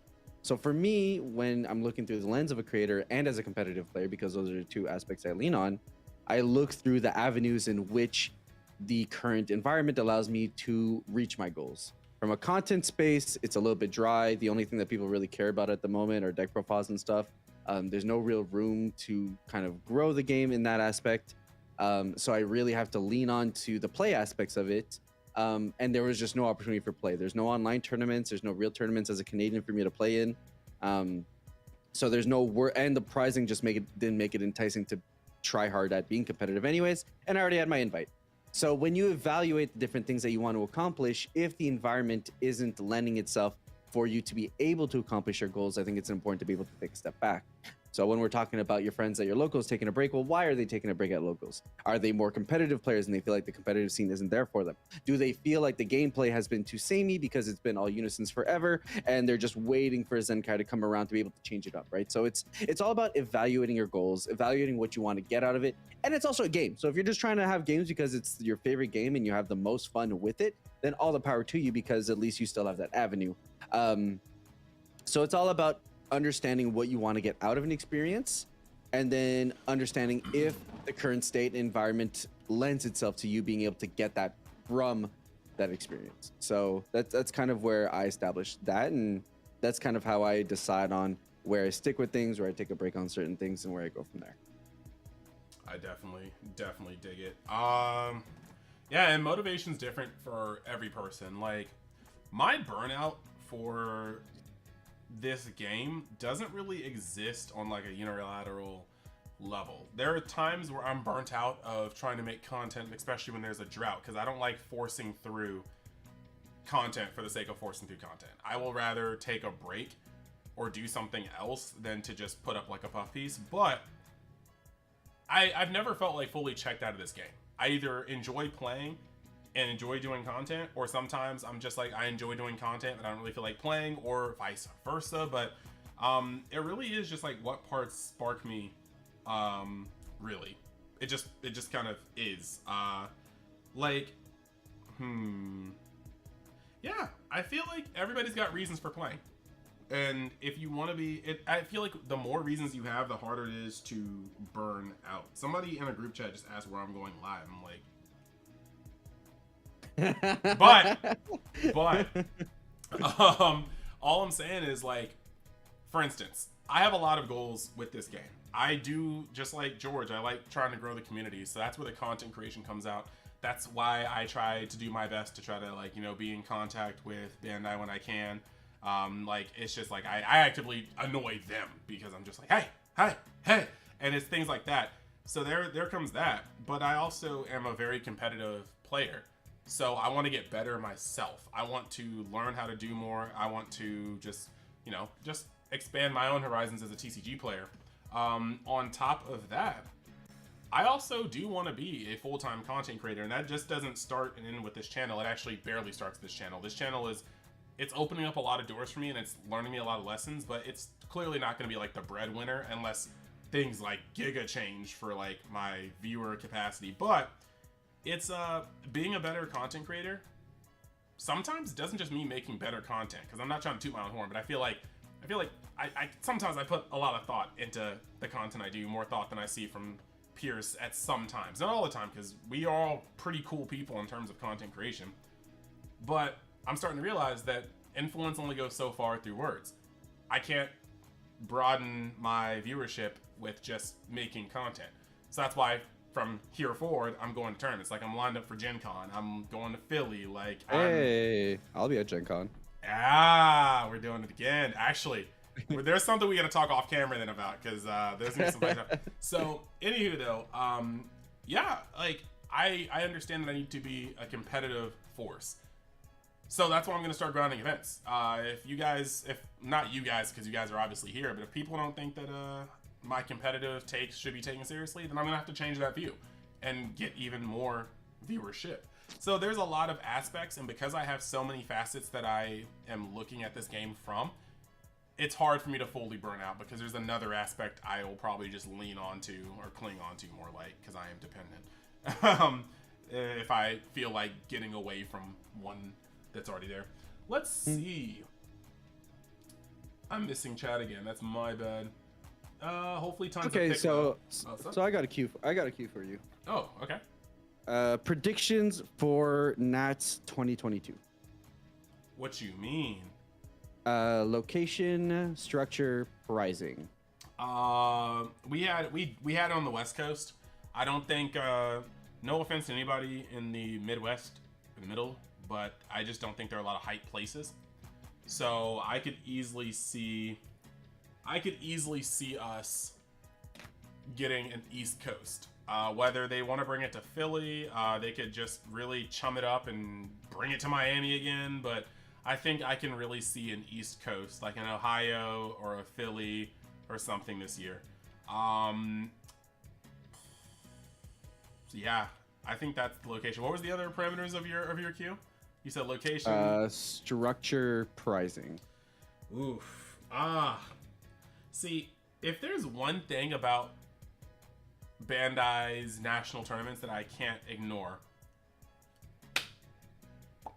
it is Nationals pricing gets more and more wild every single year. The first Nationals was like a trophy and like packs and like a merit card. And then the second one I wasn't playing, but by the time we got to the third Nationals, homie, like, well, kind of third, it's like third kind of got canceled, but we had like it later. Like, the point is, by the time we got to the latest Nationals that we could all attend, bro, there were foil promo leader cards, there were gold leader cards, there were stamped cards that were selling for like 20k as a bundle, there were trophy, like, it just kept going higher and higher. Like, so if this is the trend they're doing, like, what are we about to see this year? I can't even imagine it, because I wasn't even going to imagine what they did for last Nationals. Like, what are we about to see? Like, are we about to get some, like, by the time we get to Nationals this year, we're gonna have another set.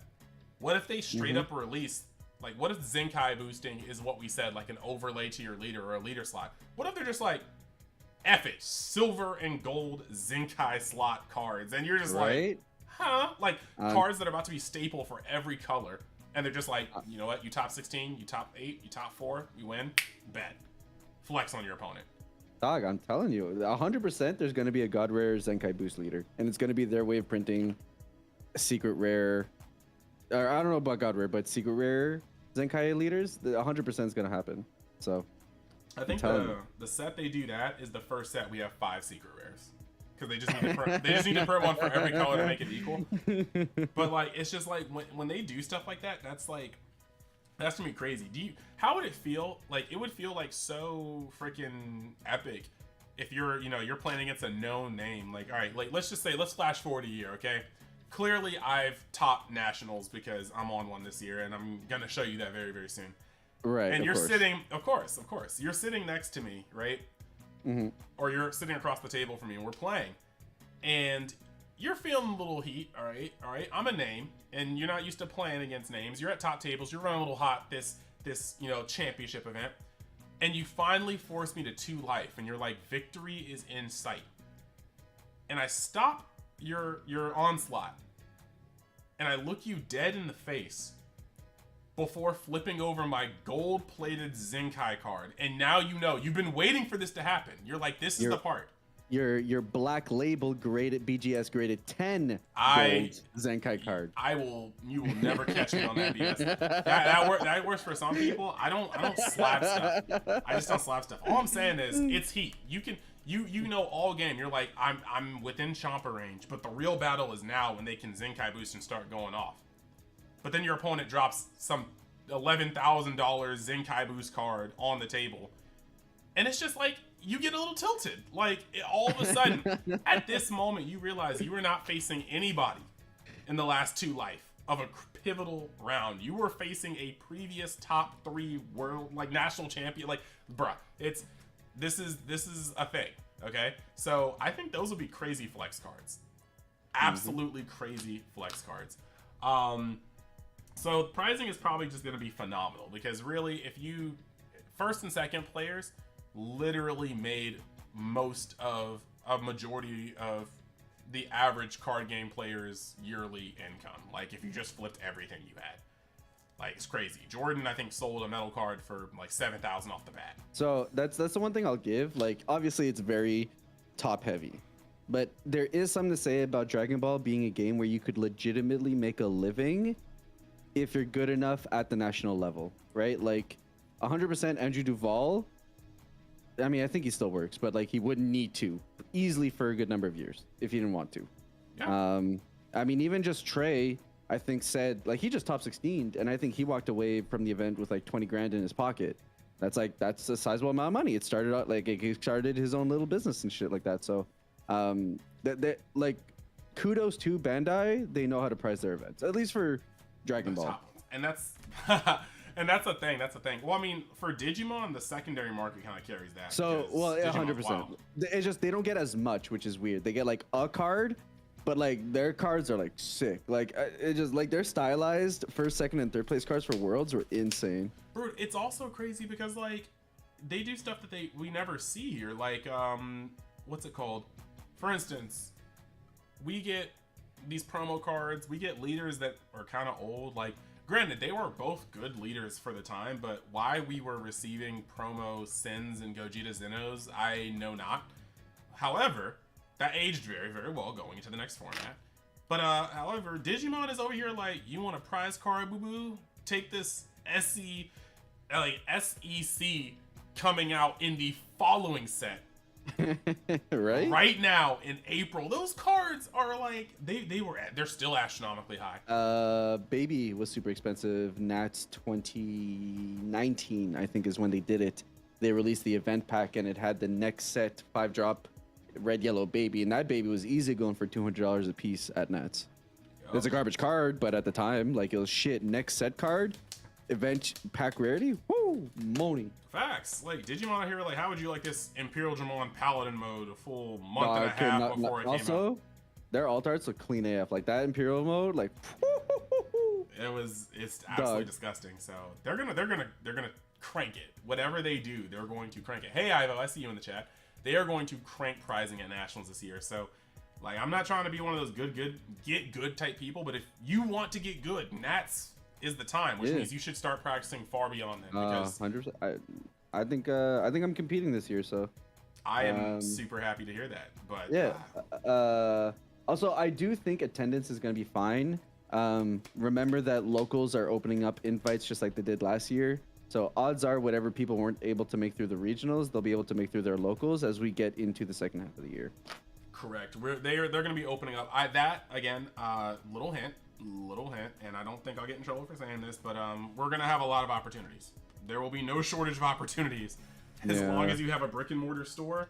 As long as you are willing to travel a little bit, there will be no shortage of national invites and opportunities. They just, like, at this point, it may be a little crammed, but hey, a lot of opportunities in a short amount of time. That sounds like win-wins for everybody. Let's see. Change your mind. It depends on what you want me to change your mind about, Herberto. You have a lot of very strong takes, and while I don't have time to argue them right now, I will do my best when I do have time, which is almost any time I'm at work because it's abysmal and I'm trying to change jobs. Luckily, my boss doesn't see this stuff. But let's see. Defend the title at Gencon. That's going to be a tough take. Yeah, I don't know if anyone's gonna give you the win in the before last round. It is what it is. I mean, but you know what? At the same time, as long as people ain't stinking up the place with intentional draws, we might not have an extra round added on to the end of the tournament for me to get a free win off of. So, look, all I know is I was X1 regardless of that, whether that ended in round 7 or 8. It just happened to be an extra round, and I still somehow scaped through with an X1 step. So look, it just is what it is. But the thing about Gen Con this year is that I'm going to have to practice my ass off, and I intend to. But Gen Con it's confirmed stacked this year. All of Crosswell's TCG is going. So you have Palladino, you have Marcus, you have Jordan, like machines. You have all of UniverseX going. So you got Duval, you got Marquise. Like, this is going to be a stacked event. You have I mean, I know Super Plays is going because I'm rooming with a few of them. It's basically Stager is going as well, to my knowledge. There we go. So it's like Gen Con is about to have probably the highest concentrated player base in terms of skill and talent. So I know I cannot go with anything less than my A game. And I've played against a lot of these people before. Like Joey, we played in Gen Con. Joey was my only loss on day 1 until he added the second round. Or the 8th round. But I will say, crowning moment. I think I did change his views on Gohan because it was Cell, he went first, and you guys already knew what Cell Surge did to any deck going first. And I blitzed him. like it was not, the first game was bad, but the second game was wild. He started off with Black Mass Sands, and my Deborahs looked like ass in my hand. I was very sad, but it's like playing against like Joey, playing against Jordan. Playing against Jordan is scary, guys. I don't think you guys like, if you watch enough anime, you know the type of character that's like their smiles and their chuckles, and you know like they're good, nice people. They're always letting you borrow things, and then you play them. Jordan is a machine. People often talk about how sharp and concise Duval is, and he is, but Jordan's right up there. Like almost any position when Jordan's at a table, I'm willing to bet on Jordan. I'm actually going to put it down here. I don't know who I'd give it to if Jordan did not play against Android 16 in the semifinals. It's highly debatable because Jordan was eating Icarus players. True. Don't get me wrong, and I do think that would lend itself to a much different top bracket. But like, Jared also finished second, you know. So like, oh no, Jared's a good player. Jared's most certainly a good player, and he had a very good pick for the deck. It was just like, I don't want to say it was unfortunate the way the matchup was, but it was very like, they're both very excellent players, but there was a 100%. clear advantage in the deck. And when you have people that are both evenly skilled, but one deck actually operates outside of the advantageous space of another deck, it becomes like, it's just part of the game. We all play different decks for a reason. I just always dislike when the conversation about last year's Nats comes to if he didn't play, because don't get me wrong, obviously like Jordan is one of the best, if not the best player to ever touch, you know, grace this game just based on consistent results alone. But there is like, it feels a certain type of way because it was literally the last game going into the finals. But on the same token, like you could be like a lot of people consider him to be like one of the guy who picked up Hatch for like one day and talked with it the next day, Justin Rios. So like you could end up being Justin Rios, who's on a sauce of a deck like that, like actually dominates against meta, who plays non-meta the round 1, round 2, and gets like booted out of the tournament. Who's like objectively one of the best players the game has ever seen. Oh, it's definitely facts. Right, so that conversation is always weird to me, but I 100% agree with you that like you put Jordan at the table, like the man sits at the table to play the game. I love Jordan. He's a great conversation. I have great chats with him whenever I run to an event. I even saw him at Origins, and like he's just fun to talk to. But like in the gameplay, it's all gameplay. He's I've seen a comment right now that's like from Nick. He said when Jordan hits you with the sure bud, like, and that is true. That is true. When you misplay against him and he's not gonna call you stupid, he straight up hits you with the sure bud, and then you just yeah, that is 100% Jordan. Let's see, when is the Uniaspira hot tub stream? You know what? If I ever get my content creator bans up and I can just be like, screw it, we're going to Canada, I'm sure George knows of some hot tub in the area that we can have a live stream from. Yeah, we can rent an Airbnb. That's not a problem. All right, Vasquez, you have made future history. We are going to have the Uniaspira hot tub stream one day. Oriasil says 1 year of Taco Bell. Is that a straight year of Taco Bell? What's going on here? You're ready to elaborate. As prizing if you won that. Oh wow, that is nope. Why would I? Man, that's $300, bro. Stop it. Stop it. Oh my gosh. Oh no, Vasquez is leaving. Thank you. Didn't have to do that, but thank you very much, dude. And I will talk to you later for sure. $300 as nationals prizing. You gotta stop. Washington DC Nats would be cool, except that I kind of hate DC. Something that, once again, thank you, Vasquez. Something that lots of people don't know. I don't like urban areas. Like any place where I am like, wow, this is really cool, but I also gotta like make sure my wits are about me. It doesn't make me comfortable enough to relax. It's like, I'm from Georgia. I don't like Atlanta. I could look down the street and see like a closed set and be like, they're filming the next Avengers movie there. But I could turn down the other street and see some dude getting stabbed, and I'm like, you know what? I just want to go back to the hotel. So like that's not my area. Man. I'm looking at a map right now just to say like where it could be. And like no wonder no one ever talks about the Midwest, man. I look at the Midwest, I'm like, bro, what are these fucking states? No offense to anyone who's in the Midwest right now. It's just like, damn, bro. I never hear about these states. YCS Milwaukee. Dude, why? Dragon Ball Nats Wyoming. Absolutely not. No. We're gonna shorten that. Dragon Ball Nats Y. Literally, absolutely not. Let's see. Is Nats going to be quite small this year? We kind of talked about that. We definitely talked about that. I hope Nats is going to be a centralized location this year. I think ACON proves Texas events can be ran well. I think Texas is a fine location, personally. It's a little, but that's not centralized. It's a little far for Canadians, but like, I think flights-wise, it's fair for most Americans. Facts. Yeah, I mean that is fair. I mean, why? Look. Yu-Gi-Oh! Nats Wyoming would probably actually low-key be like a middle ground. But what are we gonna do? Like, what are we gonna do? I don't know. Well, that's what I'm saying. Like the location has to not suck. Because I need something to do when I scrub out. Like, here's the thing. That's not the goal, bro. That we just discussed is not the goal. Yeah, no, obviously, but like, I was working Origins in Ohio, and dog, I had never been to Columbus before in my life, and I don't think I have a reason to go back in my life, bro. Wait, like, really? Hold up. I really don't think there was all that much to do in Columbus.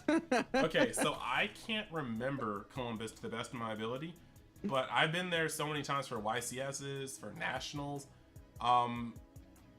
To be honest, maybe I did just kind of go to the event, go to the hotel, and maybe eat. But I never. Maybe I just needed a local with me to really show me around, because like it really felt like, or maybe the city just pissed me off because like a 10-minute Uber was like $25 for some reason. But there was just something not right about it. I mean, you're not wrong. You're not wrong. Let me see. Well, we'll talk about locations. See, I'm hyped to go to Nats. Period. Either way, it's gonna cost me a lot. Yes, you are from Canada. And on that subject, also Worlds IRL vacation location. It probably has nothing to do with me because I don't think Bandai wants me working their events this year. But regardless, I think it'd be cool if they just flew all the Worlds competitors to like Hawaii, and it was just like Dragon Ball Worlds Hawaii or whatever, kind of like what Magic used to do with their Pro Tour. Oh my gosh, that'd be so litty. We'd have people cheating all the time. No, I'm kidding. But no, it would be pretty litty. Ivo, you would say Texas is the move. You would. That would be you. You would just right off the bat say Texas. I think Vegas is a cool location, but it's very west. But I do think Vegas, when I think big event of the year, Vegas is usually one of those. It's always been that for Magic. You know, like when I think GP Vegas, that's like the number one. I don't know if it is for like Yu-Gi-Oh, but like Vegas has always been a big, like, if you want to have a banger event, you do it in Vegas, I think. Vegas for Yu-Gi-Oh, Philly is kind of like more of like the, like when things go down in Philly, it's big. But like Vegas would be tight, but Vegas would, you might as well just call it like Ballers Only Awards. Like it's just like the average DBS player may not go to Vegas. Like the only, like, the thing that brought everybody out to Vegas was like Dalen's TOP, but that tournament was cash money. Like if you top 16, you were coming out with a little something. Let's see. Like, what's your favorite leader in the Dragon Ball Super card game right now, and also your favorite SPR of each color from Realm of the Gods? That's a long, lengthy question. I will answer it as quickly as possible. My favorite leader right now in the game is Gamma 1 and 2. I really like their designs because I'm really kind of in love with the movie as a whole, and it's just a refreshing change from U7 Gohan. So right now, my favorite leader is Gamma. From Realm of the Gods, my favorite SPR from each color, that's a little rough. I think for yellow, it's automatically Realm of the Gods Black Kamehameha. That card had no business going as hard as it did. Like, it actively looks better than almost every other Realm of the Gods. But now that I say that, for black, it's a tie. Either SPR Trunks or SPR Realm of the Gods, because essentially they have the same aesthetic. Like, they're almost the same card in terms of art. But luckily, that same design is Fuego. Green? No. I don't know. You could go with that. You could go with that blue green angel. It's bright, but I'm still not giving green anything. Like, fair. I think they really goofed up to me because they had the opportunity for Hit to make the colors of the background his time skip realm, and they didn't. They stay not trying to do that. All they have to do is do a SPR foiling mosaic shattered glass background, and it would be one of the most fire hit cards no matter what it did, and they just refused to do that. But then they also could have made SSB Kaioken Goku SPR, because the colors just pop on any Kaioken blue. Like, just why not? But they chose not to. So I give green 0 points for Gryffindor. Slytherin, I guess, more like. Get out of here. For blue? Nah. Realm of the Gods is cool. But Super Saiyan God Goku is cool. Now, blue doesn't get any points either. Then you have red. Realm of the Gods for red is really good. The whole Realm of the Gods cycle looks pretty good, but red, black, and yellow kind of take it for me. So that's me. What's up with you? My favorite leader at this time is Shoto Todoroki 2. No, but on God, I don't know. I haven't played. Hiatus. My favorite leader is Hiatus. I'm having huge deja vu moment at the moment, but it probably still is Ramco Vegeta. I always mess around with the deck using the leader. I have a good time with him. I have various different builds. He's blue-red, which is like my 2 favorite color combinations. So like it'd probably have to lean. It feels like if Soul Striker wasn't a Rada, it'd probably be Soul Striker, I guess. But no, for now, I think Ramco Vegeta is just my for fun deck. I enjoy playing it. I can pick it out at any point in time, and I still have at least once a tournament. People ask me what Frenzied Burst does. I'm like, it's too late. It doesn't matter. So, yeah, I would go with that. In terms of SPRs, I like all of the Realm of the God SPRs. I don't know if I like. It can go down to every color, but I'd say probably the Goku Jiren like punch SPR. That's so sick AF. Yeah, so I'd probably lean towards that if I had to pick, and that'd probably be like my highlight one chosen for the set. I got you. I feel it. Yes. Beer says he's coming for me if I go to Gencon. Well, if he goes to Gencon, I accept it. I'm literally gonna be on one. Hopefully, I get to show you guys something special in Philly, and hopefully, I get to show you guys even more of what I can do in Gencon. Let's see. Flapper says you're trash and your pictures are fake. If you're listening, I bet you won't come downstairs and say that to my face. So, and if you do, I'll kiss you right on the mouth. Maybe. Probably not. I'm chilling. Don't come down here. I don't want the disturbance on the stream. But we could play. I just finished sleeving out. We got that new sleevage. There you go. Gen Con is gonna be stacked. Yes, Mr. Ivo. Samuel and Kano, you are rooming among them. Yes. Now that you said that, yes. I specifically did not say that because I just didn't feel like it was like anybody's business, but I mean, I guess it's not really a secret. But yes, yeah, I'm rooming with Kano and Samuel. I am very excited to hopefully get some reps in with a national champion. That sounds like a pretty good night before an event. A couple nights before an event. First and second place Nats right here. Let's see. Yeah, we were just talking about the Sure Bud. Let's go. Spencer was a Yu-Gi-Oh player. He knows what it's like to get rolled up on. Yu-Gi-Oh is dangerous, bro, especially when you live in the DMV. Like, people are trying to rob you. People are being weird. I've been almost robbed for a crush card virus. That's a story for another time. Some dude was playing Exodia and he got third place with Exodia, and then he was being smug on a deck profile talking about why would he play when he can just play Exodia. That dude did not make it to his car. Like, we went out to go get food, and their police is there, and the dude was leaking from his face on the floor. He had no backpack. I was like, wow. Let's walk around this, though. Police got it covered. Like, I mean, when you play in the DMV area, you literally just, you go out to the car with buddies. You don't go out alone. Philly, we had a guy selling foreign, like, European Yu-Gi-Oh cards, and I'm not gonna lie, them shits is hot. Like, you could have Blackwing Armor Master, or you could have Schwarzflugel Panzermeister, and one of those definitely sounds cooler than the other. Schwarzflugels were the truth. However, we come out to go get dinner, and this guy is, like, curled up around a briefcase, and I guess that's the one with the money in it, but he is clearly bruised up, and like people are like around him like, what happened? And you know what happened, he got robbed, like, of all of his foil cards. I don't know where you're gonna offload mad foreign cards. Be like, all right, dude, like, you're clearly a native, and these cards clearly don't come from the United States, so this is kind of sketch, but whatever. You know. Whatever, though. Let's see. Taco, 1 year of Taco Bell is more than 300. Yeah, it's true, but it's definitely not what I want for National Surprising.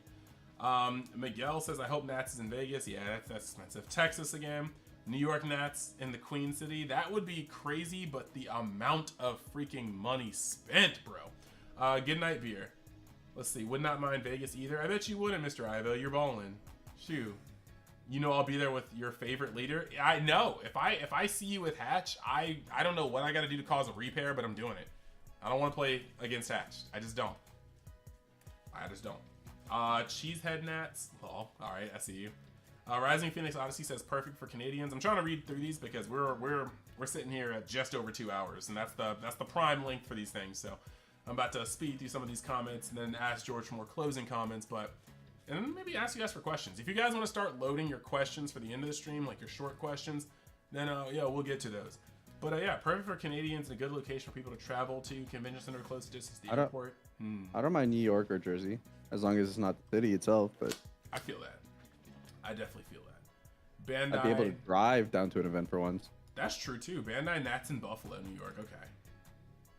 Yeah, you said it right there. You make it a Jersey. New York expensive, but Jersey is Jersey. Columbus wasn't bad. I feel the same way, but maybe we can change Aspira's thoughts about Columbus. I think next time I'm there, I just need people who know to like show me around, because like I just kind of went off of like my best guesses, and like it wasn't all that hot. But you know, we'll see. I got you. Let's see. Northeast, pretty much the same wherever you go. I don't know about that one. Pro Bowl for the NFL, cool. But in closing, we can make it work there. I feel that. Oh, we got down to the bottom. Gogeta Zeno was my first good competitive deck. Got it all finished, everything foiled, and then boom, ban. Now I play U7 competitively, but UniX, I agree with the SPRs from Realms. Also, Ultra Mastery is fire. Ultra Mastery, it's pretty good. It's just that Ultra Mastery is like, it's like a Jiren SPR. It says Son Goku, but there's like 80% of that card is Jiren. So I definitely like it though. It's a hype moment. Now, when it comes to Gogeta, I am sorry for your loss, but I feel like as a card game player, you have to kind of hedge your bets. Like, playing Gogeta and understanding your ceiling and understanding how out of control that deck can get very quickly, I can't bring myself to tell myself that it was an investment. Like, even if you just like want to foil it out, I feel like you just don't overextend on it, because that deck was sitting on the list. It was on a watch list for quite some time. But the good part is, even now, it still can bang. Like, you're gonna have to play it a little differently, but what if I told you that if you were lucky enough, you can still T1 thwarting your opponent into T2 SSG trunksing your opponent, and into, you know, the same turn hitting somebody with a Beyond All Limits. Like, the deck is still got gas. It just has to high roll beyond high rolling. Otherwise, it can still be consistent. If you remove Gogeta Zeno with your top 5, you can still Beyond All Limits them back. So the deck isn't as consistently broken anymore, but it still has the vestiges of a god left within it. It can still just blow your opponent's back out in record speed. Yeah. So yeah, I will say that is pretty much all I have. We talked about the Eve of Philly. We talked about you know, Gencon. The Return of the King was clearly to this beautiful MF right here.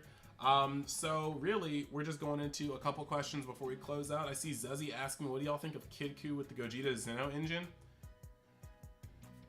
I think Kid Ku's kind of tried. I also think that as long as you're a Black Sand, you're always going to have legs until they like nuke certain cards. So realistically, I think it's gonna work. I don't necessarily think it's the most optimal, but it's a tried and true engine. It's gonna work.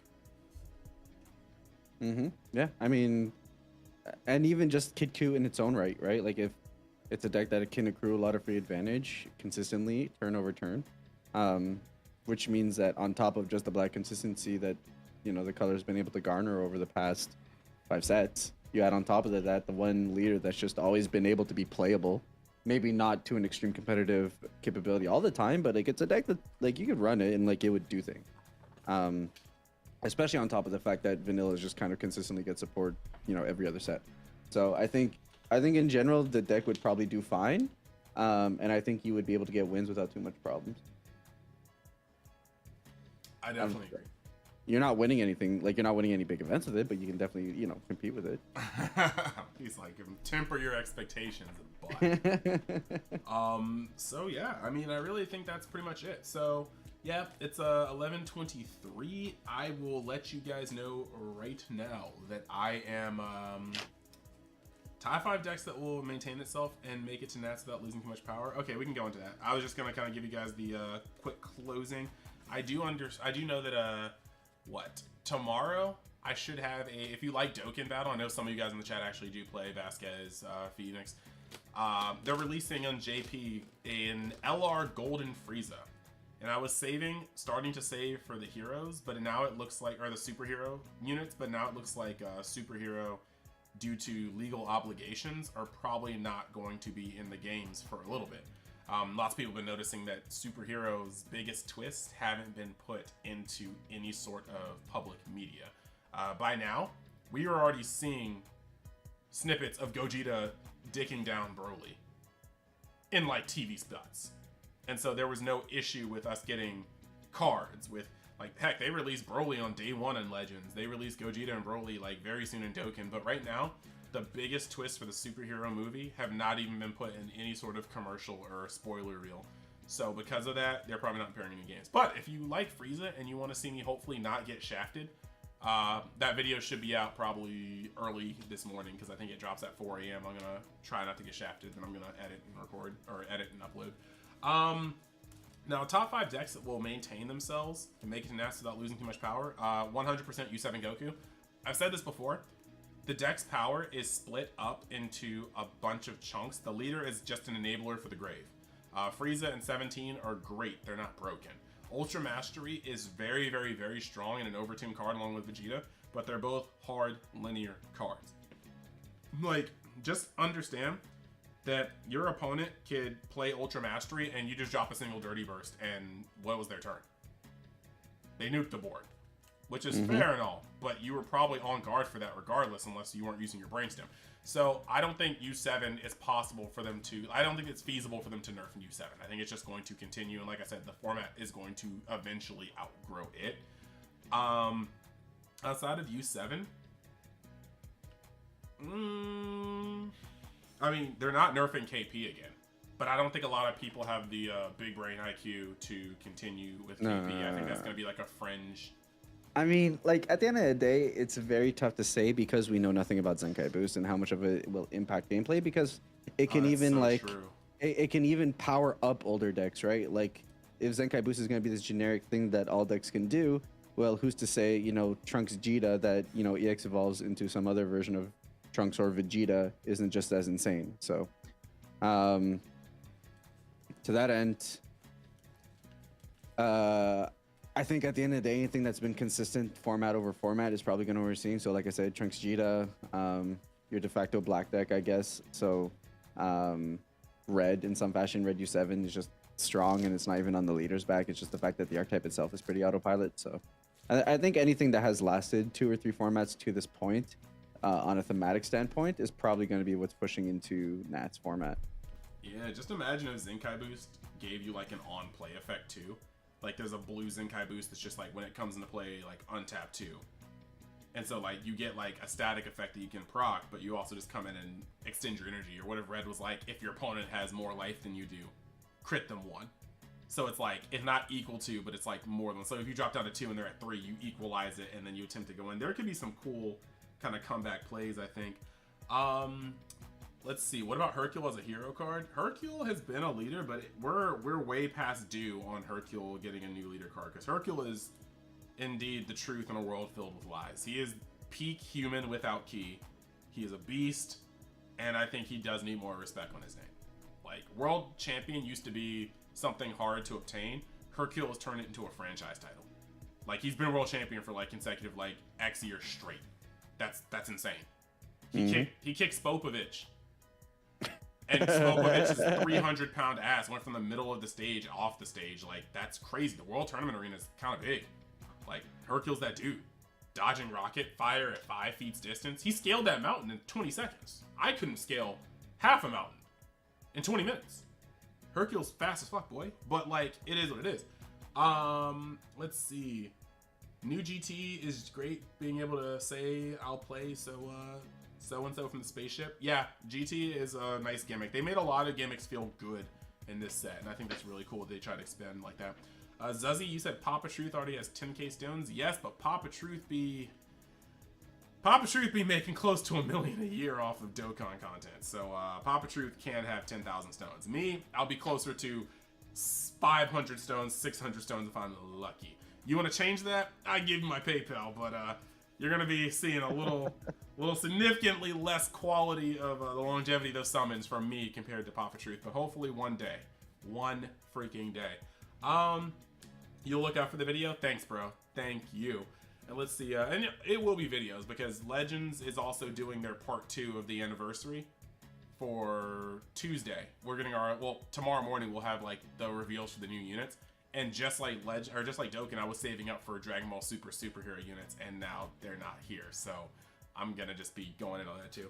Bobby Straka, KP versus Dark Broly versus Invoker versus Gogeta Zeno. How would you rank the decks that have gotten nuked in the past year, where they currently stand? KP, as long as you fundamentally know how to play KP and you understand the format, KP is still as destructive. It's less forgiving. If you get blown out or you slip an advantage, you are not going to be able to instantaneously recover because your hand's probably like kind of like low-key garbage right now. But you're still free playing like a mofo, so that's strong. Dark Broly things cost things now, and Black already was kind of energy inefficient. So I don't know, say that what you will. Gogeta Zeno can still ball. You still have the ability to spam 1-drops PyCon. You still have thwarting. Thwarting is recyclable. Yeah, Gogeta can still play. I think out of these so far, Gogeta might be in the best shape out of all these decks.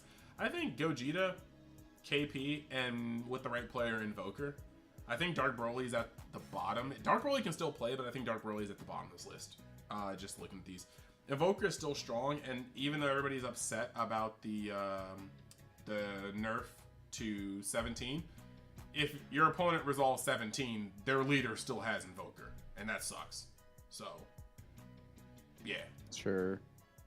Like, it's not like it's as great as paying 1 energy for it, but you cannot turn off their Invoker for that round turn.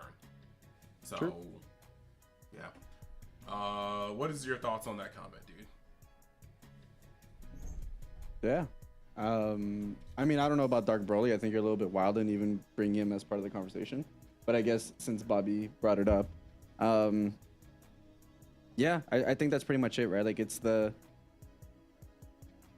Nats has always been taken down by a deck. First off, it's always been yellow. So, like, first off, you know, if yellow isn't on your list, then you're probably wrong because yellow has had some hand in winning Nats every single year. But additionally, there's just the fact that it's always been the deck that's been the most flexible at being able to deal with a wide format. So, like, Yellow Broly, Hirudegarn Swap, but that's just because Swap was broken. And then Icarus, because it's like an insane advantage and ability to play against any deck. So I think when you lean on any of the decks that are capable to do that the best are going to be the ones that are going to be able to stand the test of time going into Nat. I can get that. Glad somebody else respects Mr. Satan. Correct. Mr. Satan is what we could all be if we just worked out enough. Way overdue for a Fu leader. Yeah, but I think that's kind of telling. The fact that we have gotten damn near enough cards to make an entire nondescript Fu archetype, but no Fu leader, kind of shows that they may not just be in the cards for us license-wise. Who knows? Or an SS4 Gogeta deck. Vasquez got robbed. Yeah, I don't think Vasquez has ever gotten robbed due to Yu-Gi-Oh, Sam. I don't think so. Good thing about the bans, though, he gave the chance for older leaders and strats to shine again.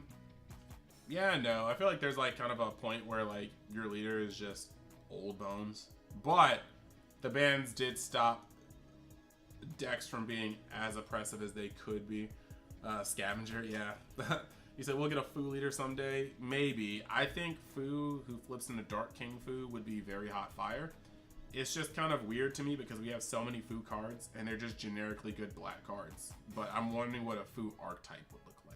So, because Fu doesn't really fight until the very climax of like the hero arcs he's in. He just kind of manipulates people. So like a Fu archetype may have cumbers. Like a Fu archetype would almost remind me of like Hachiyak. He would have the heroes versions of all these villains. The Golden Cooler, the Cumber, the SS3, man, you know, Rose. Golden Cooler was the stupidest shit. Like, don't get me wrong, I don't pay attention to heroes under the expectation that it's going to be some form of like deep or anything of the sort. But dead ass looking at Frieza go gold and being like, huh, he is my brother. I must be capable of doing it too because I can do whatever he can better. And then boom, insta gold cooler. I'm like, bro, what the fuck? All right, look, the logic was there. The logic was there, and the logic was sound. Now, where the logic got me, though, was when this man just put up his hand for like the supernova, and you're like, oh, Golden Cooler about to supernova, and then he just immediately just like, he's like, eye blew up, and his head like started smoking, and he just like, fuck. I was like, bro, what? What was the point, dude?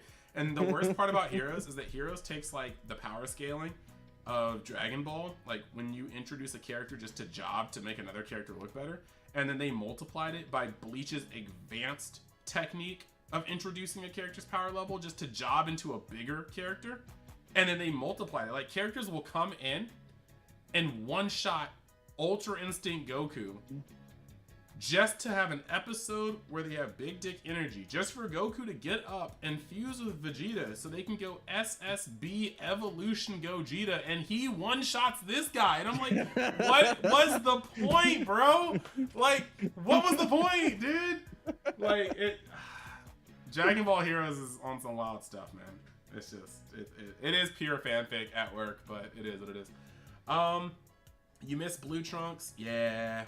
I'm not sure. That Trunks that came out of the energy, the new one, is kind of strong. Farmer with a shotgun leader, that is the ultimate meme. I don't know what they would be doing. Waiting on the Fu archetype, even made my own, but the foundation didn't make one good for the game. I'm sure it is, bro. I'm sure it is. He said, isn't there a card that specifies if you have a Toa, Mira, or Fu leader? Came out There is. There is. I mean, that one came out before we even had a Toa leader, though. So like. So maybe it was in the cards and they scrapped it, but I'm hoping. Like I said, I really like the idea of Dark King Fu. Dark King Fu, like, where is this? Hold up. Let me just.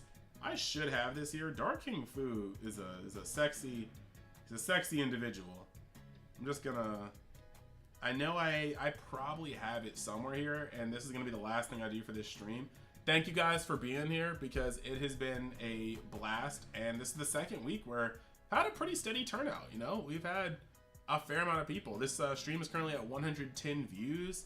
The other one did some good numbers, and it just kept going until it was sitting at like, it's like a 500 or so views right now. So I've been very, very excited. But let me see where Fu is. I'm pretty sure I have Dark King Fu. Yeah, I do.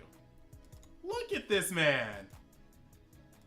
Tell me you don't want this on like a leader card. Like this dude looks. This is swag. Mm-hmm. Like Fu, like you thought Fu looked cool already. Like Fu looks monstrous after he just essentially kicks Mechagabura off the throne. He's like, nah, bro, get your old, dusty, wrinkly, crusty, musty self out of this room. It's my time now. Then Toa's like, that's my boy.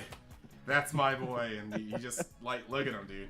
It's balling. So yeah, I think they'd be cool. I play that leader. I like black as a general color. So thank you guys for coming in. Like I said, the support is awesome. I will definitely, the drip is huge. I will definitely be seeing you guys soon.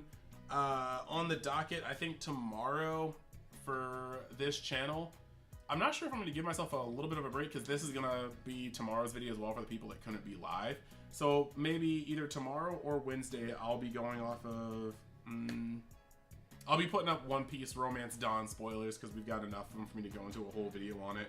Like I said, if you want to go to UniverseXDB, I'll be doing a Dokkan video that'll be out tomorrow morning. Legends video that will be out the following morning on Wednesday. For UniX Manga, Anime, and Gaming, I am going to be probably talking about the movie. So if you want to talk about the movie in a spoiler environment, can I get my thoughts? I'm definitely going to be over there. So all the channels going to be firing off this week.